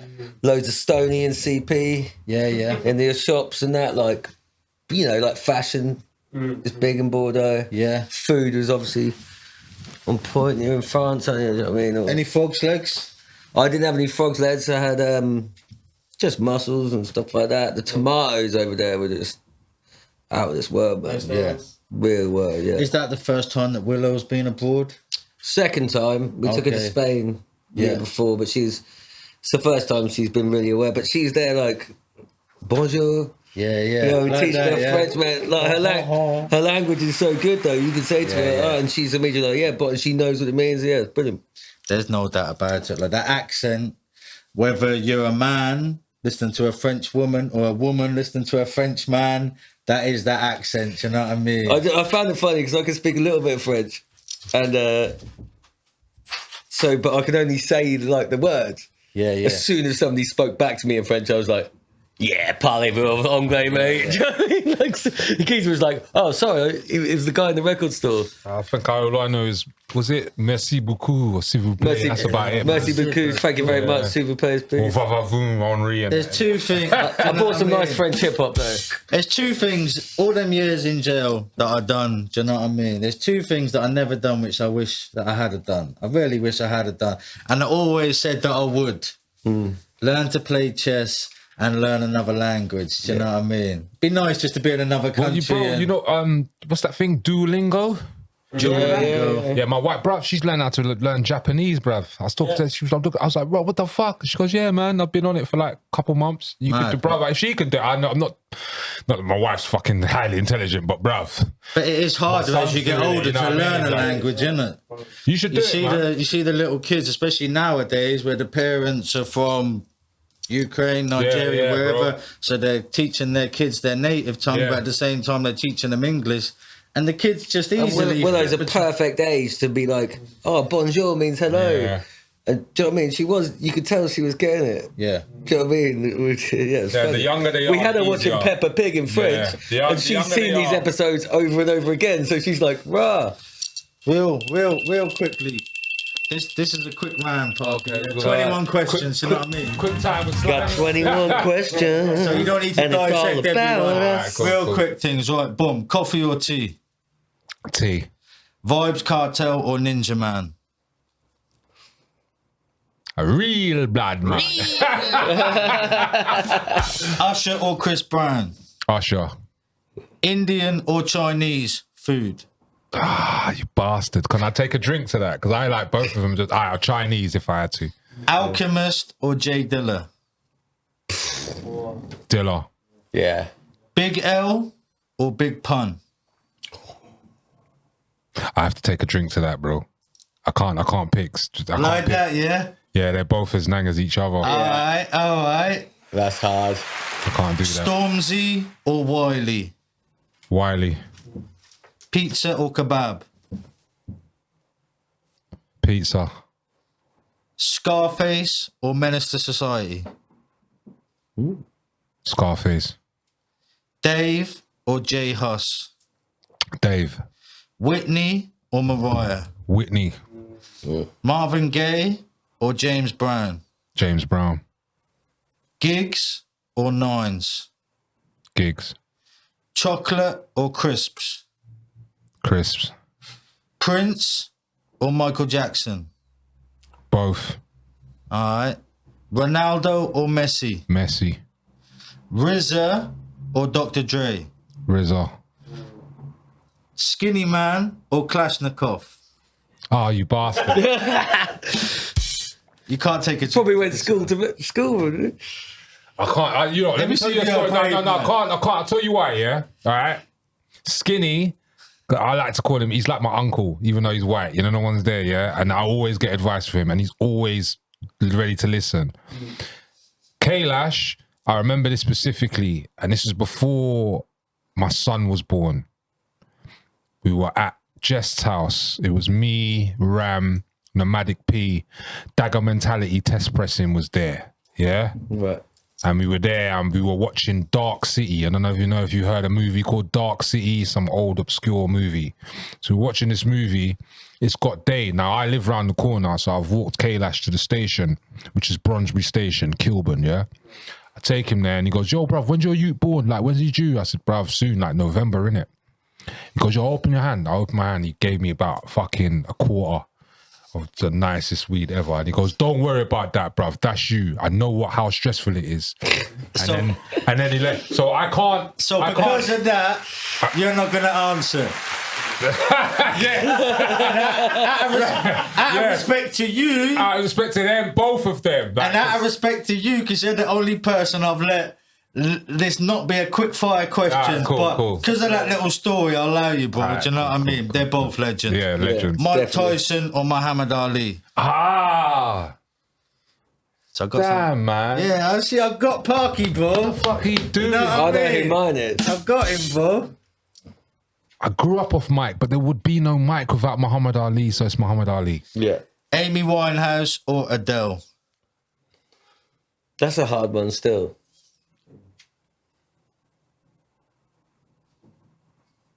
Adele. Yeah? Wow. I want to go Amy. Wow. But I'm not going to do it just because, unfortunately, you passed. Sorry to say that. Yeah, no, I get that.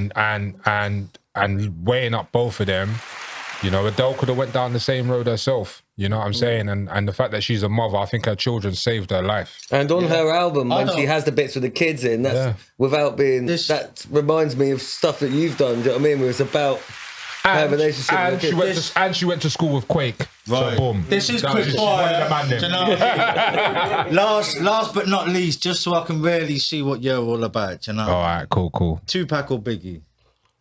Biggie. Okay. I had a feeling you'd say that, do you know what I mean?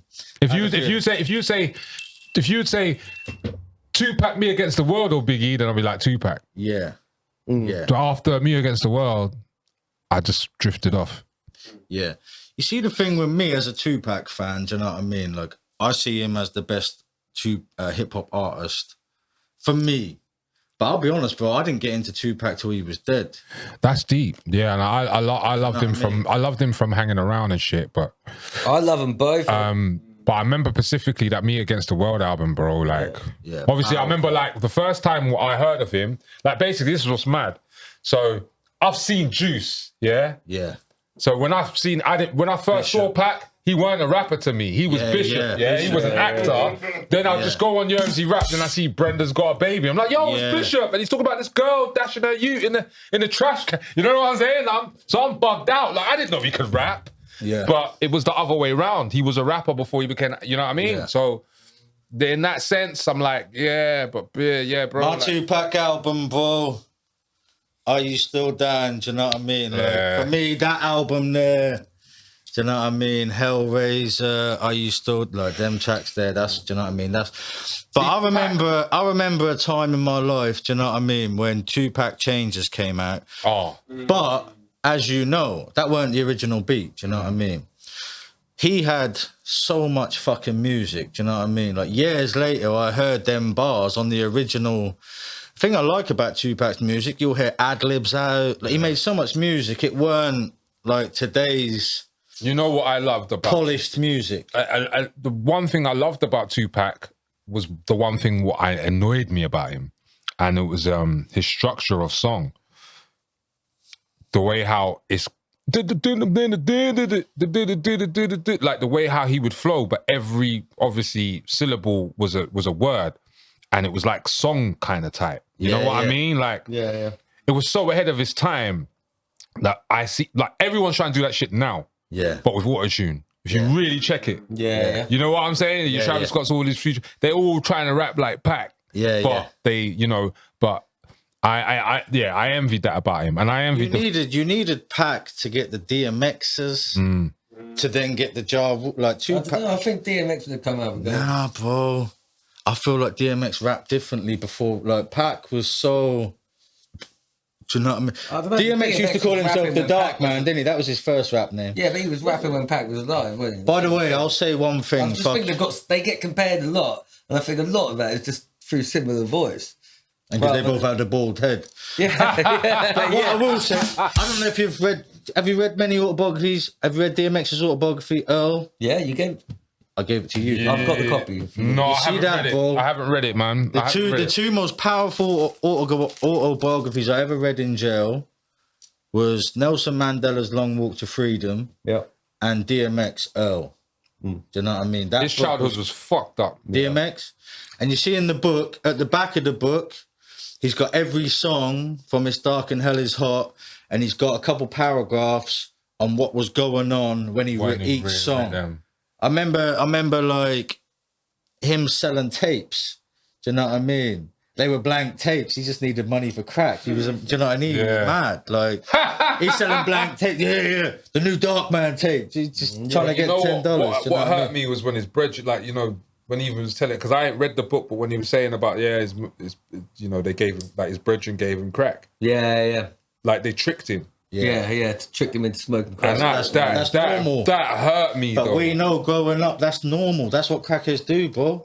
As they give it to. No, I could. You know what? I'm that's how I lucky. ended up doing DMT. Bro, I'm lucky because listen, it's deep that you said that. I knew what weed smelled like. I'm so thankful for having my dad around me, like, because you could tell, like, man put crack in your zoot. Yeah. You could tell. You could tell by the smell, or coke in your zoot. Yeah. You could tell, like, and if it weren't for me smelling like normal cess and lambda, I just knew. When man will pass me something, I'll go, nah, bruv, I'm good. Like, I knew that. I know so many people, like, they will say that's how they started smoking. Yeah, that's how they got you. Because their friend or there's someone, nah, this is a new thing, bro. Like, do you know what I mean? That's how they got you, bro. Yeah. It's horrible. But now, the bit that got me about his life was the dog. You know how his dog died? No. Fucking old Bill pulled him over. Fucking said, tie your dog up. Tied the dog up to the fence. Just shot Boomer. That's why he's got Boomer written across his back. Bro, so Boomer was his killed dog. Yeah, the old Bill just killed him. Do you know what I mean? Why? Have you heard the story? And you see DMX. He lived on top of it. He used to live on top of the flats. You know, like when you watch the films, Ghost Dog and all that. Man was like literally living in the pigeon like coop. living up the top. He used to live there with his dogs. Do you know what I Have mean? you heard Noriega talking about when he watching DMX have a like battle with somebody, and he literally got his dog to do his ad-lib. Yeah, bro. So he'd like drop it in a freestyle, and the dog would go. Yeah, bro. That was literally Boomer. literally have the dog. Because he'd go, either let me fly or give me death. Even, bro, that's how real DMX is to me, bro. Either let me. Yeah, like, we love DMX. That and album Gangsta there, Hippy bro. podcast, bro. But same as a lot of rappers, bro. It's deep you say that, because it's like he is. Like, how old are you still? Like, you're what, 40 now? Me? Yeah. I'm 42. Yeah. So he is your pack, bro. Yeah. He See, was that's why it's my different era. for me. Because that album was like, 98. Yeah, right. 90s. But I mean, he is your pack. Like, I've always loved X, but I've always like, that's Pac. That's just a new reincarnation of Pac. Like, to me, you know what I'm saying? Like, you see what I'm saying? So like, Pac, there be no X. Yeah, like, do you know what I mean? So it's I like, just don't feel like that. It was just no. He was basically like imagine Tupac never left fucking. Imagine Tupac got shot in the ball like where he did, and he didn't leave New York, bruv. You would get DMX. Right. Yeah.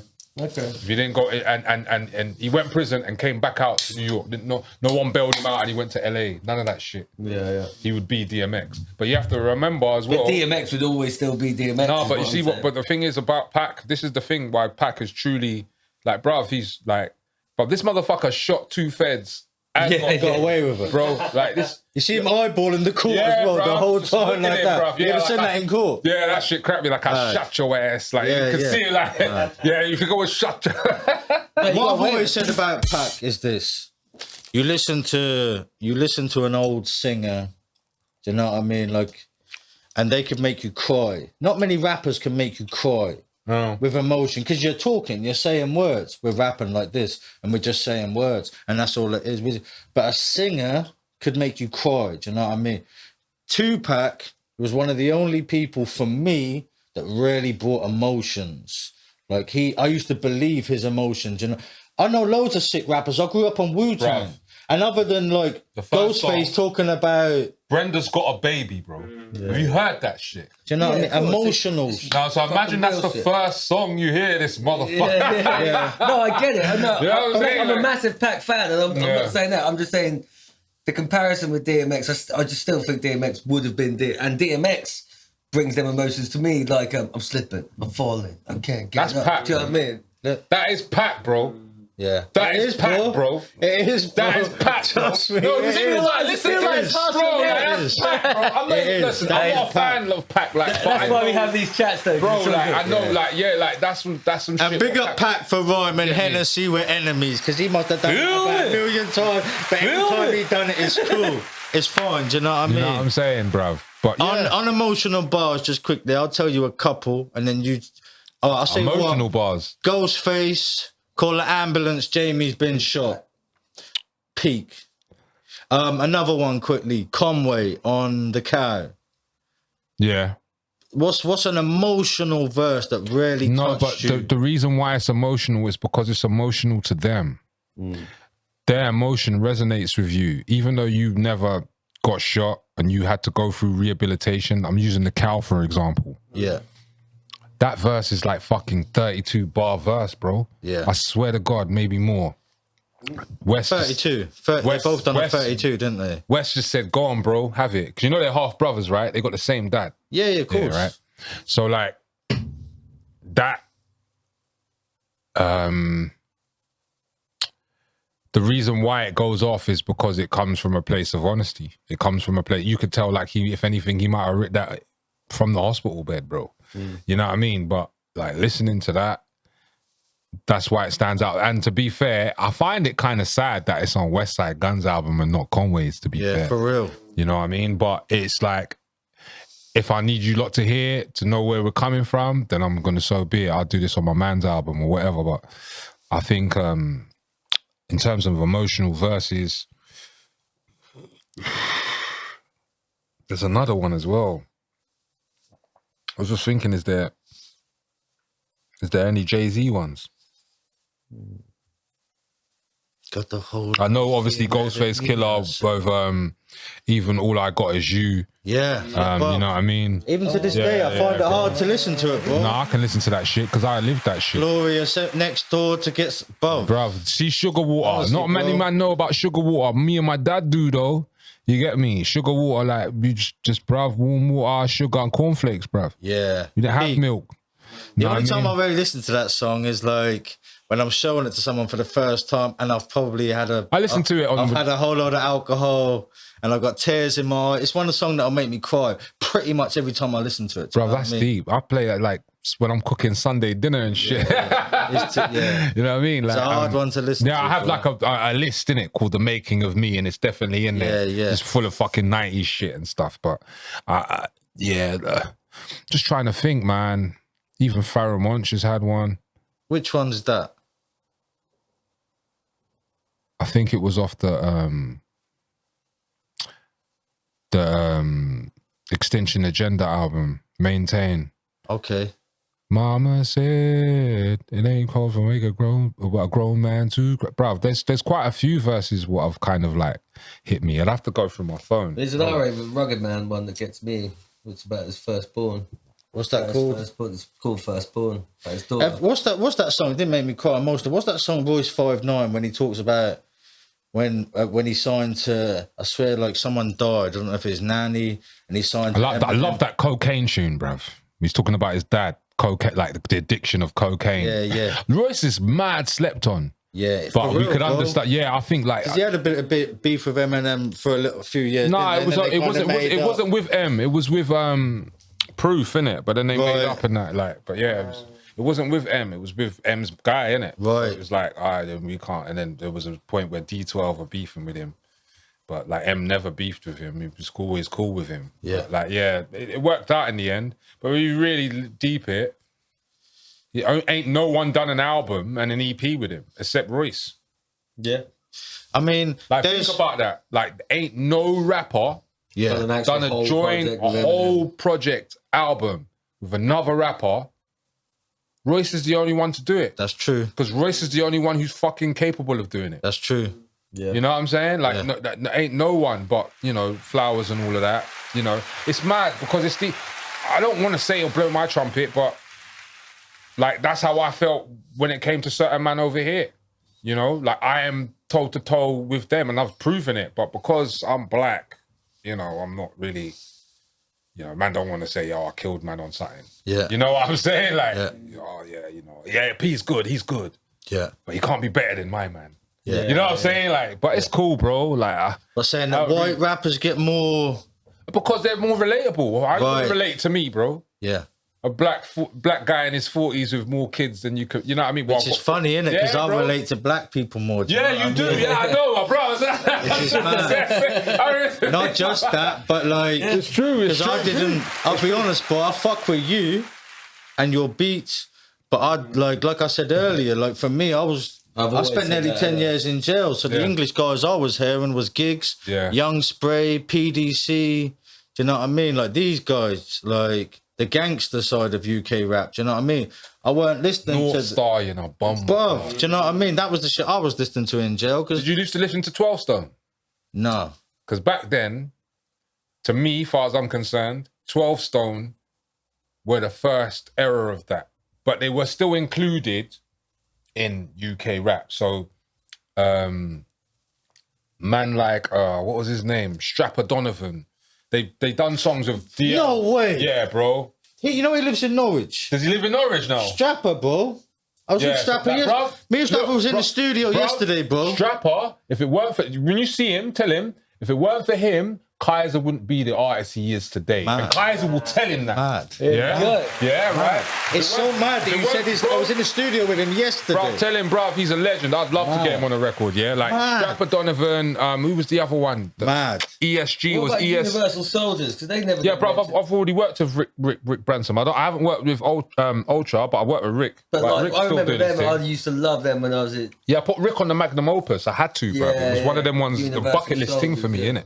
But like with 12 Stone Productions, to me, that was our shit like that. That was the hood. Like they were, you know, don't get me wrong, you had twang and you had, but them man, like what the fuck? Like, yo, them man were from Hackney, innit? Like it was just, you could smell the crack on their tunes, bro. I went to see Griselda at the Jazz Cafe Festival a couple of weeks ago with Strapper. You should have told me, bro. Yeah, I wish I had My mates done, were you know. there and all of that. If I Yeah, knew, I yeah. would have went. Bruv, I was eating penis envies, no diddy. I was eating the mushrooms, mad, cinematic. Went from West Side on the main stage to Benny, like mad. Yeah, he missed some of his set because of the rain or some shit, innit? And then he came out on Benny's set. That's Bruv, what I when heard. West Side, you know, see, he calls himself the Fly God, bro, and he really thinks, bruv, when he came out, it stopped raining and a rainbow came out when West Side came out. No, but this that's guy's no, a powerful guy, bro. He came out because he got forced. He'd already missed half this. He didn't want to come out to the rain. Yeah. He didn't want his fans in the rain, innit? Yeah. So basically his set, what you saw was half an hour short. He was meant to do an hour. I know. You only got half hour. And I get But it. He they- wanted to bring they- in Smoke Dizzer Yeah. and El Camino and all these guys, but we wanted to see you, Wes. I know you're trying to bring your boy, and when you've got a million songs like you have, fans want to hear their certain songs and stuff like that. I heard Mr. T, but when I heard Murder Was the Case That They Gave Me, I Killed the Hermit, bruv, that was, for me, because that's early shit, do you know what I Yeah. mean? Like, I was like, yeah, do you know what I mean? He had to, because he knew there would be purists there. But I'll be real, man. Like I haven't seen him live, but I seen what you saw via, you know, socials and via my brethren who filmed it. Yeah. He ain't got shit on Conway, bro. West Side, Yeah, he ain't got shit on what it. bars? Just live, everything, bro. I haven't seen Conway. All I will say is I saw basically the first time Conway done it, I was there because my cousin supported in it. But in fact, my cousin helped sort it all out, and I met Conway's a nice guy, bro. Jazz Cafe, and that night changed my mind about a lot of people. I don't want to really rinse them. Like certain DJs who are famous who've got one arm. I've never seen them act like a groupie before in my life. Like that, yeah. night. Mad. Yeah, right. Yeah, right. You know, I'm a big DJ, yeah. Mad. Right, yeah, right. Mad. Looking at me funny because I can go backstage and they can't. Yeah, Yeah, right. yeah. You know what I'm saying? trying to get their bottom, Right, yeah, trying to get a right. signature Yeah, on his right. nipple. Yeah. You know what I'm saying, bro? Yeah, like Mad shit, bro. Mad, bro. Come on, Parky, you're a real Bro, one, mad bro. queef like- shit, bro. No, because it's like I know some of these guys play my shit when it's convenient for them, innit? But Yeah. you know, like just mad queef shit. And that's another reason what just made me just want to just fucking, you know what, bro? I'm staying home. Yeah. Let me just, I make more impact at home, making the music. My cousin will go and do, or whoever's going to go and do, and and then you know what? I'll link you. Because you know what? Too real for his own. Bro, my cousin brought, when my cousin brought Planet Asia to my house to get Stardog, you know it's real, like, you know what I'm saying? Like, yeah, like, yo, man came in my crib, dapping my kids and that, like, you know what I'm saying? Before he's got to go on stage and that. It's just crazy, crazy life. Meeting crazy people who you dreamed, or not even you never thought you'd ever meet. And then that's when I started to, like, even though I'd met a plethora of people, after that moment, that's when I clocked, and my cousin was saying, nah, this is meant to happen to you, bro. You've been doing this shit for too long.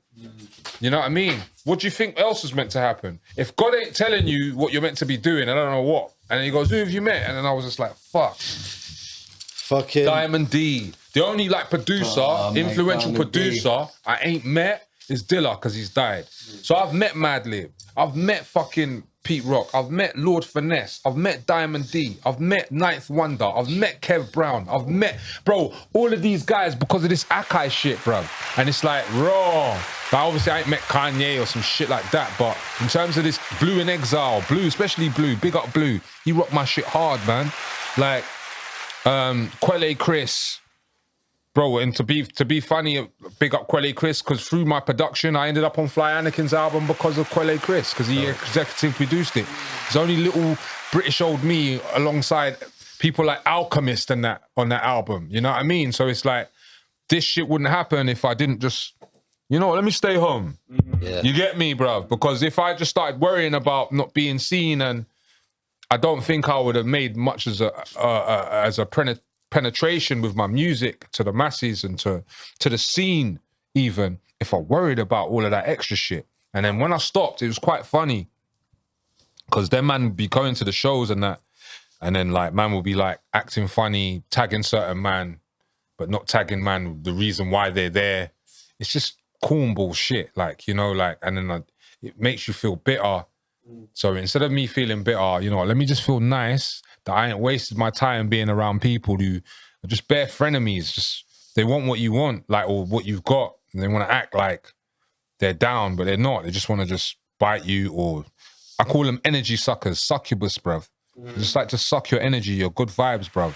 Some of these people and some of these artists, bro, they can't make a record on their own. Yeah. They have to be around bare man, bro. Like, bare man. You can look at album credits, bro. Yeah? Certain man, you look at my shit, my last album, they ain't, bro, they ain't got it in them. They need someone to spark it or bring it out of them, or they need to suck it out of them to move. They can't just, let me just think, oh yeah, this is it. Bruv, all of these dopest, some of these dopest records you heard, some of these rappers who put on pedestals, man, they were around people. They couldn't do it on their own, bro. Yeah, they needed to get the idea, like they need to hang around and be around people and be around auras for certain things to happen. And that's when I clocked, like, nah, let me get the fuck out of here. And that's why certain people's music sounds whack now, because I'm not around them no more. There you go. You see it there? There you go. I think that's a good place. Them no more. So like, and it sounds whack because you're going around new people, think you can emulate what we have, or what, like, you know, energy, like real energy, real truthful shit. Yeah. When you got a bag of yes men around you, anything's dope, even if it's whack. Yeah. You get me? In every industry, we had, our last guest was a wrestler, do you know what I mean? Boy Beavs don't even know, my sister blew up, yeah, she went to WWE. Oh, sick. Do you know what I mean? But he was saying even within wrestlers, like some of the wrestlers that get older, they don't want to help the young ones come through. And it's the same within our industry. It's the same with plastering. but with you, Parky, I can see that you respect your elder, the people that was here before you came. You work with the youngsters, you know, you respect what they're doing. You broke it down earlier nicely with the drill and stuff and the grime and things like that. I got to mention this guy while you were talking this, and I've got to big him up. And he wasn't like, I love our relationship and what we've done, but I use him as a, you know, when you say an example of when shit goes right, or when your heart's in the right place and you hard work. And that guy's Mockman. Yeah. And You've done a lot of work with Mott Man, I call him my little bro, right? Because he's fucking my little big bro, yeah? He's part of the Low Lives now, bro. Yeah. Like fucking Rack Low. Yeah. From the Low Lives, First and How inducted him. And that all didn't start from, that started from just hard work, like just wanting to, you know, do this music because we love it. I remember people telling me, why are you fucking with this kid, man? And them same people who are telling me, why are you fucking with, I'm not going to bait them up, they're on our album now, like. You know what I'm saying? Like, you know what I'm saying? So, like, I knew from the beginning, this kid, bro, he's got that, what we're all missing. Yeah. The love and enthusiasm for this shit. Yeah. Like, I'm not gonna stop. Like, I don't care what I love this shit. Yeah. And that's why we're 6 albums deep. Yeah. You get me? Like, he's going to New York next month to perform with Wishmaster. You see what I'm saying? I mean, that's what it's about. It's not about me. It's about, you know, spreading it, like making it go further. We got, like, bro, we got Spit Gems on our last album. Boom. You get me? He's a beast. Like, you know, he fucks with Nems and that. You know that guy? Yeah. Bro, like, Oliver Rothstein, obviously, Dan Chan Collective, you know, like, there's Kashmir, bro, there's so many people we work with, like, they weren't there in the beginning. They had to see it working. Yeah. And then, like, yeah. Now, Bear Man be hollering him. Yo, man, I fuck with Mott Man. He's got an album with Lifelong. He's in a group with Lifelong, Liggy Lifelong, bro. Before we wrap this up, yeah, because we could go on for ages. We're gonna have to do a part 2, and we're definitely going to the studio. We're gonna have to do a part 2. Do you know what I mean? It's gonna be on 10 because there's so much. There's a couple things I want to quickly. Do you know what I mean? If you could work with anyone, dead or alive, who would it be? Sean Price. Yeah, okay. I know you're a big Sean Price guy. Just real quickly, what do you think about AI coming into music? Is that something you use? No. In any which capacity you don't use AI? I ain't tried it for the artwork yet. Yeah. But maybe artwork, but no, not on the music, no. Okay. What is your most memorable gig that you've done? Damn. I've got 2.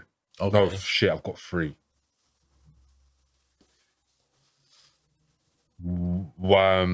First one, Australia, Melbourne. Yeah. 2009. Second one. What was that gig? It was me and Jest. We were touring Melbourne. Yeah. And me, Jest, and Connie Con, Children of Zeus, big him up, Connie Con. We were touring Australia. We had like 3 or 4 dates there, I think. But when we came to Melbourne, it was boom, because obviously I got to meet M Phases in the flesh, because even though we were just internet mates at the time, and, you know, we were working over the internet. So when I get to meet him, man, and when I linked him, I went and got the pengest grade as well. Like the pengest ounce ever, bro. Yeah, it wasn't no Star Dog. It was some dank shit. I know that much. But like, and then I got the beat for Holding It Down. Hey, the same night of the show, I got the beat, that beat off him. And then literally done the show, and then I was nervous as fuck before I was coming out, because I knew, far as I'm aware, no disrespect, I'm in Australia, I did not see any blackheads in the crowd, bro. No, like, so I knew, all I could hear is Jest, like, you know. So I knew when I'm coming out, they might boo my ass. You know, they just want to see Jest. Nah, that wasn't the case, bro. Big up. Soon as I came out, bro, roars. What were the other gigs? The one after that was Outlook. Mm-hmm. Outlook, the last Outlook I did. This is the Outlook 2012, 2011, 2012. This is the Outlook where we did main stage, and you were on, I think, after Pharaoh Monch with a live band. Yeah. I think 16,000 people. I can't remember, but I did So What. How many? I think it was over like 16,000 people. It was thousands of people, bro. Like, thousands of people. You got to be on the screen. Yeah, that, in Croatia, and I did. Asia appears, they fuck with it, bro. Like, so I did. We were doing the Dragon of an Ordinary Family tour, obviously, and Akai was out at the time, but we had live band. So live band did So What. So we've got Louis Slippers on the bass. Sick. Louis Slippers is on the bass. Jest on the MPC, Quake on the drums. I forgot who else on the keys. That's But yeah, and Faye on the. But I'm doing so. So what you want to hear? Something fake or real, but live. Yeah. Yeah. What do you want to hear? So that gig was very significant because that was the last gig that was when I took the leap to become a self-employed musician, because I throughout all my albums, all the way up, Akai just wasn't out yet. So I had always had a part-time job. I was a cleaner. You know what I mean? Always had something like what was legal to keep balance my books, you know what I'm saying? Yeah. So after I did that, I was working at Xerox at the time for Rent a Kill Official, like just basically hoovering floors. I'm a part-time cleaner now, brother. I've gone back to the basics because I need to pay off taxes, to be fair. You know what I mean? Like, so I was doing the CEO's office and the CEO was at that show. Yeah. So I'm hoovering and I heard, he goes, when I say real, you say shit, real. And I'm like, bruv. He goes, I knew it was you. Man. Because I knew it was you. I was at Outlook. I saw it. Bruv, he goes, I bought all your stuff. Yeah. He goes, look, red. And he showed me on his computer. He downloaded all of my albums and that. Yeah. I'm like, bruv, he goes, you done. I've been just That was the portrayed. I'm a second gig, painter though. and decorator. Yeah, you know what I mean? you know. Still doing your My DJ nice, voice, Steve? my energy changes. You know, I'm at work with, and then I'm painting. I remember painting in Yarmouth, and someone was like, "You're Ricky Licks, innit, bruv?" Like, what? You fuck it? Do you know what I mean? I get it. Ricky Licks Dan, comes he's to a the plasterer party. and a rapper. Feels good though, isn't it? Bruv, I ain't gonna lie. It was a bit daunting because I was like, shit, man, how am I gonna fucking hoover the CEO's office again, kind of thing. But he did say to me, and it was mad because that day my cousin and him kind of put the seed to become self-employed. Yeah. Because I was late. The same day I was late for a studio session, which oh God, I need to stop. Which Jest, I was going to say, which Jest was running like Chemo, obviously he used to share the same studio.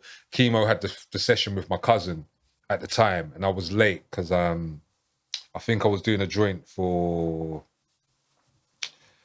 it was me and Confucius for these guys, Must and Matter from Australia or some shit.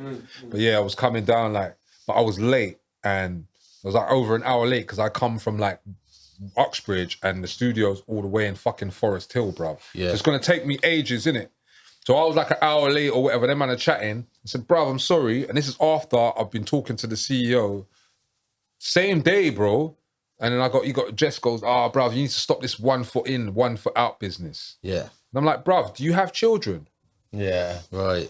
He goes, nah, bruv, I'm telling you, you're doing yourself a disservice. Everyone loves your shit. Stop doing it. I was like, oh, no. And then my cousin stepped in. Yeah. And I have to give my cousin this because my cousin defended it because I was ready to just start fucking wilding out. Yeah. Like, you have no fucking idea. I've got fucking work. That's where I was. I'm still in work mode. Like, who the fuck are you? Bruv, you ain't got no use. You ain't got to worry about, you know what I mean? You're just here rapping and it's all good for you. Like, that's what my cousin's like, nah, you need to listen to him, bruv. He's right. Is this what you're doing or not? You've been doing it for a good 10 years now. You've got 2 albums out. You're about to put your 3rd one out. What are you doing? Yeah. And I'm like, I need to talk to my wife, blood. So I told my wife, and she goes, we'll look into it. We'll do it. And then like next week I took the leap and I've not turned back. Well, until now. But I've been self-employed. Like our last kid, Zion, he's 11. Yeah. Rap, buggy, everything. Rap paid for him, man. Bucky, like, I know there's stuff you want to ask before we wrap this up. We'll do a part 2 anyway. But carry on. Anything you can think of? No, I think we covered a lot of stuff. I want to say, like, I've been working with on and off with Parky and like booked him, and I just want him to have the ultimate props because he's a real one. And yeah, since like 2012, 13, and he is like, he's the UK rap scene's big bro. You see within UK Like, no, but for me, yeah? you gave me that, you helped me realise that it's okay to be me and just rap how I do and stay in my lane and be cool and do your thing. Do you know what I mean? Because before that, it was a bit like, oh, what we doing here? Do you know what I mean? Like, I'm from the countryside. No one can be you, bro. You see UK hip hop.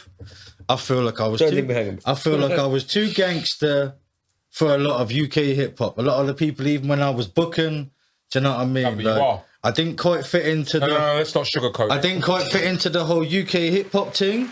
but I'm not from Brixton, and I'm not from.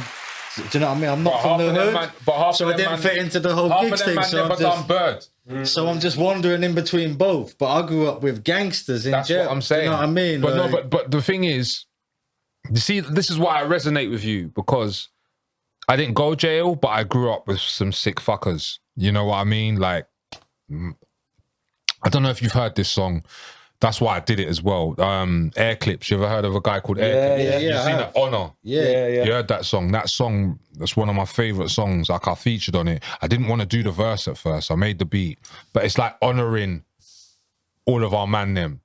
Like, all of the man them. Because it's like, even the chorus alone in it is like, you know, I honour them. They're killers, rare, but bruv, they will never turn their back on me. They will always look out for me. Yeah. We grew up with people like that. That's just, they just happen to be killers, or happen to be shotters, or happen to be robbers.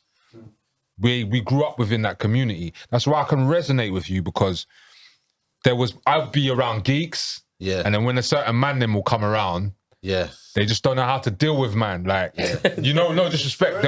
But with me, I always resonated. That's what I'm saying. Like, I had, you know, that big gangster who was on top of the pops. That you was too shook. Right. You see what I'm saying? Like, it's there's levels to the thing, and like, I feel like when this rap thing, there's certain people, and this is why I say it, they do it for persona, but with us, we do it for a way out.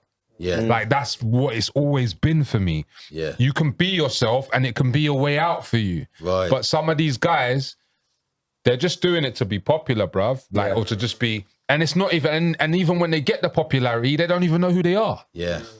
You know what I'm saying? Because they don't really know, oh, right, I did this to become popular. All right, so I was just still, but that's not you. Yeah. You see what I'm saying? And I remember, basically, it's deep that you said that about Kalash ages ago.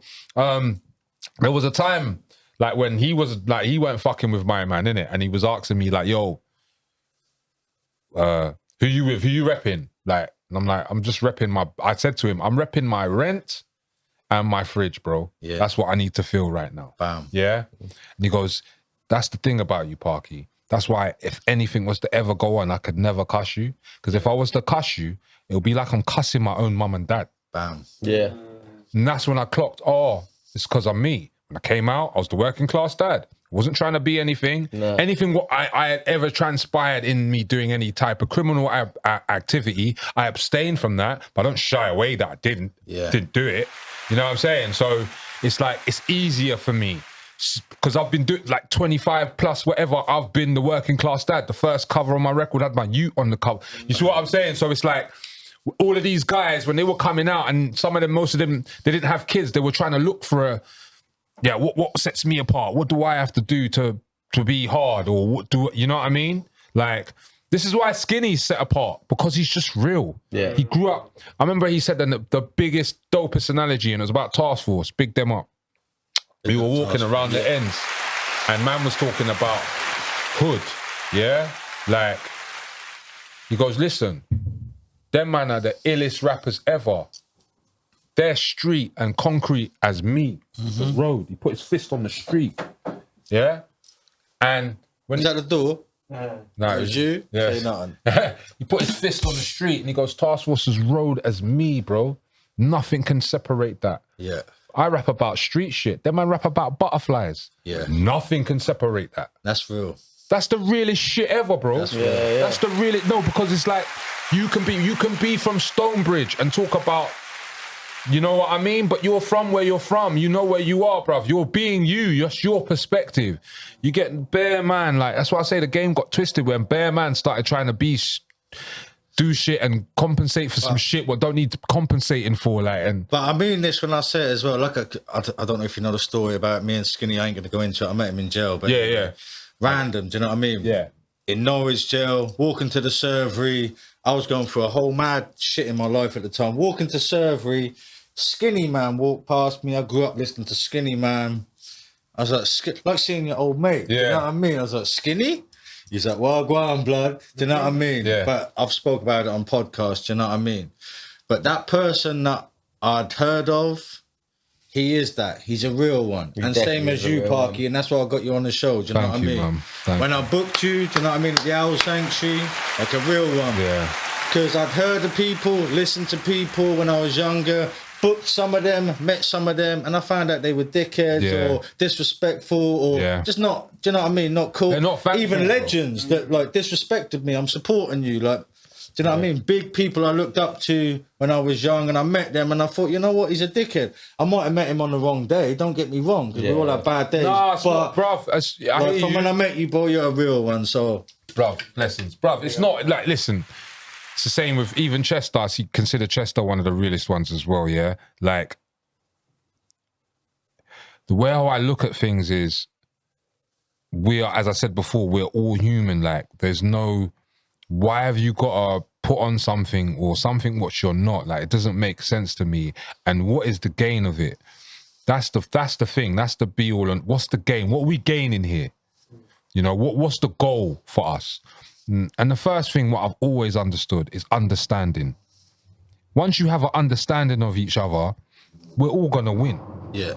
So if I'm going to come into a place and you don't understand where I'm coming from to the fullest and truest degree, how the fuck are we going to work out? Yeah.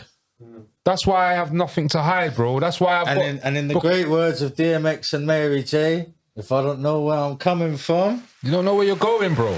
you get me. You don't know where you're going. But before we go, because I'm gonna look up some beats, we're definitely bro. gonna do a part 2. But I got these in Amsterdam. Do you know what I mean? This is probably either really easy or really hard. Alright. The Stop the Violence movement was started in 1989 to raise awareness of violence in African American communities. Which rapper founded this movement? African Bambaataa or KRS. I remember African Bambaataa or KRS-One being it. Who? That was KRS-One. KRS-One. Ah, see, I was close. I swear I'm killing it. Every time we play this, That'll do. You know what, Bucky? I got one for you, bro. go on, bro, hit me. Like I said, they're either really easy or really hard. Yeah. When was Kanye West's debut album, The College Dropout, released? What year? That'd be fuck, I guesswork. forgot. I'm going like 2003.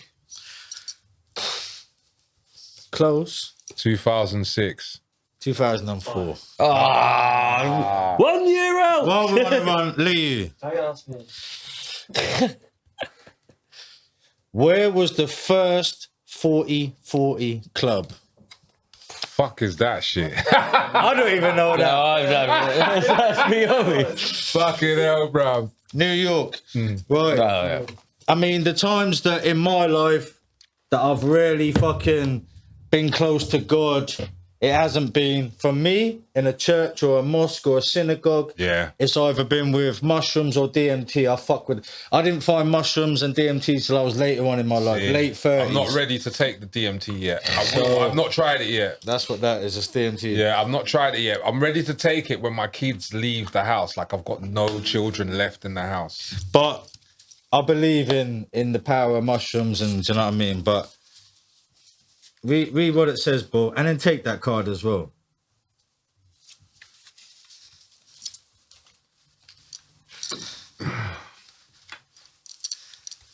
Rosie Bonnet.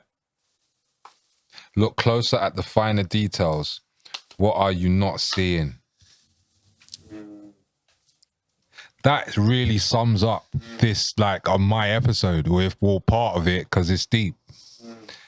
As in terms of, it resonates to me a lot. Hold that, bro. Keep that. Honestly, bro, because at times in this podcast, we could have went so deep into like deep. Do you know what I mean? Where Yeah. as artists, we understand. But I kind of like asking you questions that other people would But part 2 is going to go a lot deeper. Yeah, trust me. no, we'll go in. We can talk You know what about I mean? that. I'll go into Or like, detail. one more thing I want to quickly say. So your son, he's making beats right now? Yeah, he's making music. He just got an A in music as well in Big up to GCSE. him. Big him up. Born the same day as Tupac. You know what I'm saying? Same as my mum, June You know what I mean? 16. Like, you know, so yeah, he's just passed his GCSEs. I'm gassed for him. Making sick beats. You can check one of our. Well, he helped me make a beat on the last beat tape I put out. It's called Let It Go Joe. What's the one where it's with my son? Josiah or something I've played. Yeah, have you got that? Yeah, there's one on Is that on Still? Oh no, he's just featured on it. He didn't make no featured on beats. that Yeah, one, he's just chatting on that one. Yeah, But okay. funny enough, the beat, like I found the sample and I was digging when he was present, and he goes, "Dad, nah, you should fuck with that," and then I looped it. But off the back, and same with the Back in Business EP, there's a song on there called "Still Living Black." With Napoleon the Legend. Yeah. It got played on Kiss quite a few times, but I found the loop, he helped me. And funny enough, it's the first song you ever hear me say the word nigger. I've never said the word nigger ever in any of my songs other than that song. The reason being is obviously in the context, because at the time George Floyd just died in front of everyone, and you know, everyone's wilding out, and then you got Black Lives Matter too, and I was like, well, what about our perspective? So I just told our perspective, you know what I mean?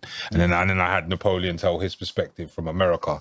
So but yeah, I was quite happy that Shorty Blitz played that, but I made the beat, and then all I had was check out my melody, and then my son was like, yeah man, you should talk about what's going on. And I said, check out my melody. Was it still living this life, black without a felony, black man living a life, something shit like that. And then that was it. He goes, yeah, when I come back, I want to come. Yeah. And then when he came back, I recorded my verse for that. And then there's a song called Go Get It on the same EP. Dun, dun, yeah, that. And he was like, yeah, I recorded all of that. My son is really like, Josiah is one of my major crutches sometimes, man, because I'll be like, because I'll play you a new song when I leave, like you can't hear it on the podcast. But Josiah was one of the reasons I did it as well. But he's like my, not my muse. Like before, it used to be my wife. My wife is like Simon Cowell to my shit, bro. She'll tell you if it's... Bro, no, but there's songs you loved of mine. Yeah. She thinks are fucking trash. Yeah. Like, bro, she's like, that's shit. Like, you know what I mean? But she's like, but it's not about me.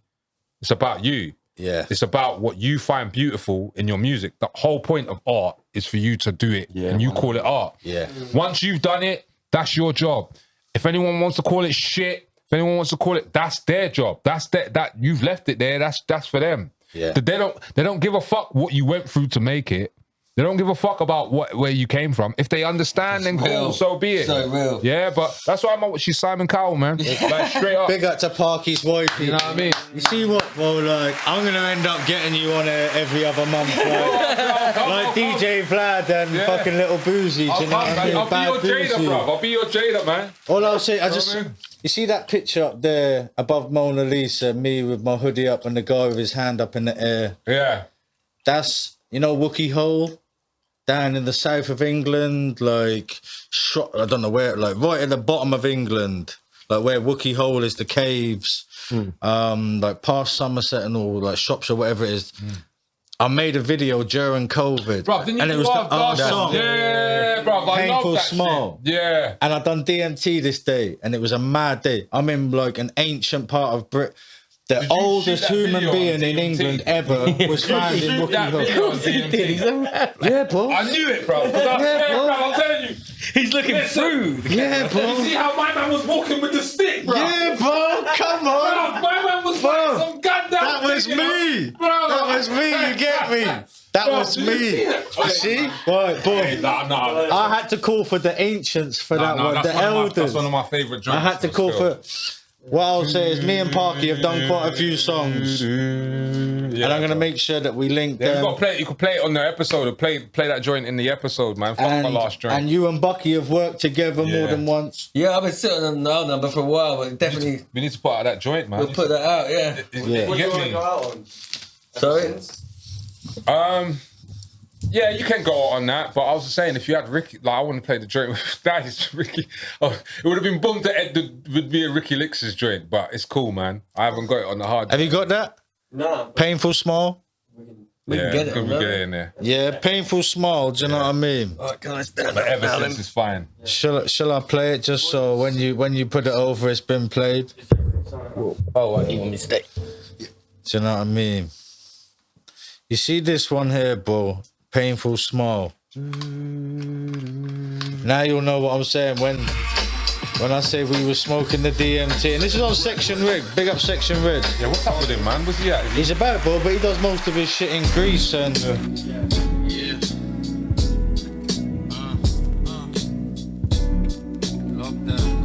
Look at the stick, man. I told you, bro. I told you, man. Man's on a mission, bro. Look at me, look. Ah! You hear me? Yeah, bro. I was there, bro. Shit's real. Man's walking like Odin, you know? Trust me, bro. I was Like, A peppermint tea down the Stonehenge. hey! Picture life from a second floor of all ends. A tornado's just water and wind. Fall out of love and fall out of sin. Yeah. Got friends that took another man's life. Sucking gas, I saw the devil back in 99. Hey. White lines, dark lies, sharp knives. Knew a guy, he was softer than a mattress. Hit prison and it turned into a cold savage. We got scars on our mind, but we still manage. Skeletons in my closet, When the last still one? I flip cabbage. 16 with When the a last weapon one? and he won't have it. Man, I took leave the man wrong hanging about the road, last one. don't follow. I found God in the bottom of a brown bottle. Candles and incense, Parky. crystals and space Oh, we got duck out now, yeah? No, I'm saying. good for your body, bro. Yeah, because you got Parky, it's been a pleasure, my bro. Life is a painful And we're road. definitely gonna do part Oh, come on. two. You're a real legend in the scene, bro. Do you know what I mean? So keep doing what you're doing. Do you know what I mean? Love, bro. Nah, I love it. Life is a painful road. I'm gonna tell you a story when the video's not recording, and you'll laugh, bro. Shit, actions speak louder than words. Practice what you preach in your verse, Judge what you see and not what you heard. Too much reality. Gotta go no I'm different. experimental beats, man. And that's what I love about it sometimes. Sometimes I hear back my shit and I'm like, Inside you can find him climbing, grinding. Boy, You I'm know, still like, fighting, bruh. blinding, light in the sky, still shining. Do you know what I mean when I say I didn't quite feel within UK hip hop, like my growing up was mad. Even the fact I come from Norwich, bro, because a lot of my years was they got around. love when I shared it. There's a lot of Quite- things, got there's a quite lot a of things few- about the scene, like you've touched on it in there. There is a certain element in the scene where it's like you have to be a certain way or know a certain be exactly like that to get appreciated. Like Music lessons needed the gangster to come up. The Yeah. pack, what came to your Maybe crew, what we that was- was me. what we I was- bought the 2-pack to Norwich. yeah, you but know what we I was mean? doing anyway was different. There's the real thing, and then there's like, yeah, you're just like white 50, innit? Like, you know, like, no, but you know, like, what's the word, bro? Like, duffel. He's coming with a duffel bag. duffel. Like, you know, like, you validate a lot of people. Yeah, right, bro. And the reason why I resonate, because I validated Jess, didn't I? Right. Yeah. What I'm saying, I validate a lot of people. Gangsta Hippy, we're fucking out. Parky's definitely gonna be here for part 2. We're now off to the motherfucking studio. Big up Liu every time. And we'll see you soon. Peace. Gangster. Gangster. Gangster. Gangster. Gangster. Gangsta Hippy Podcast.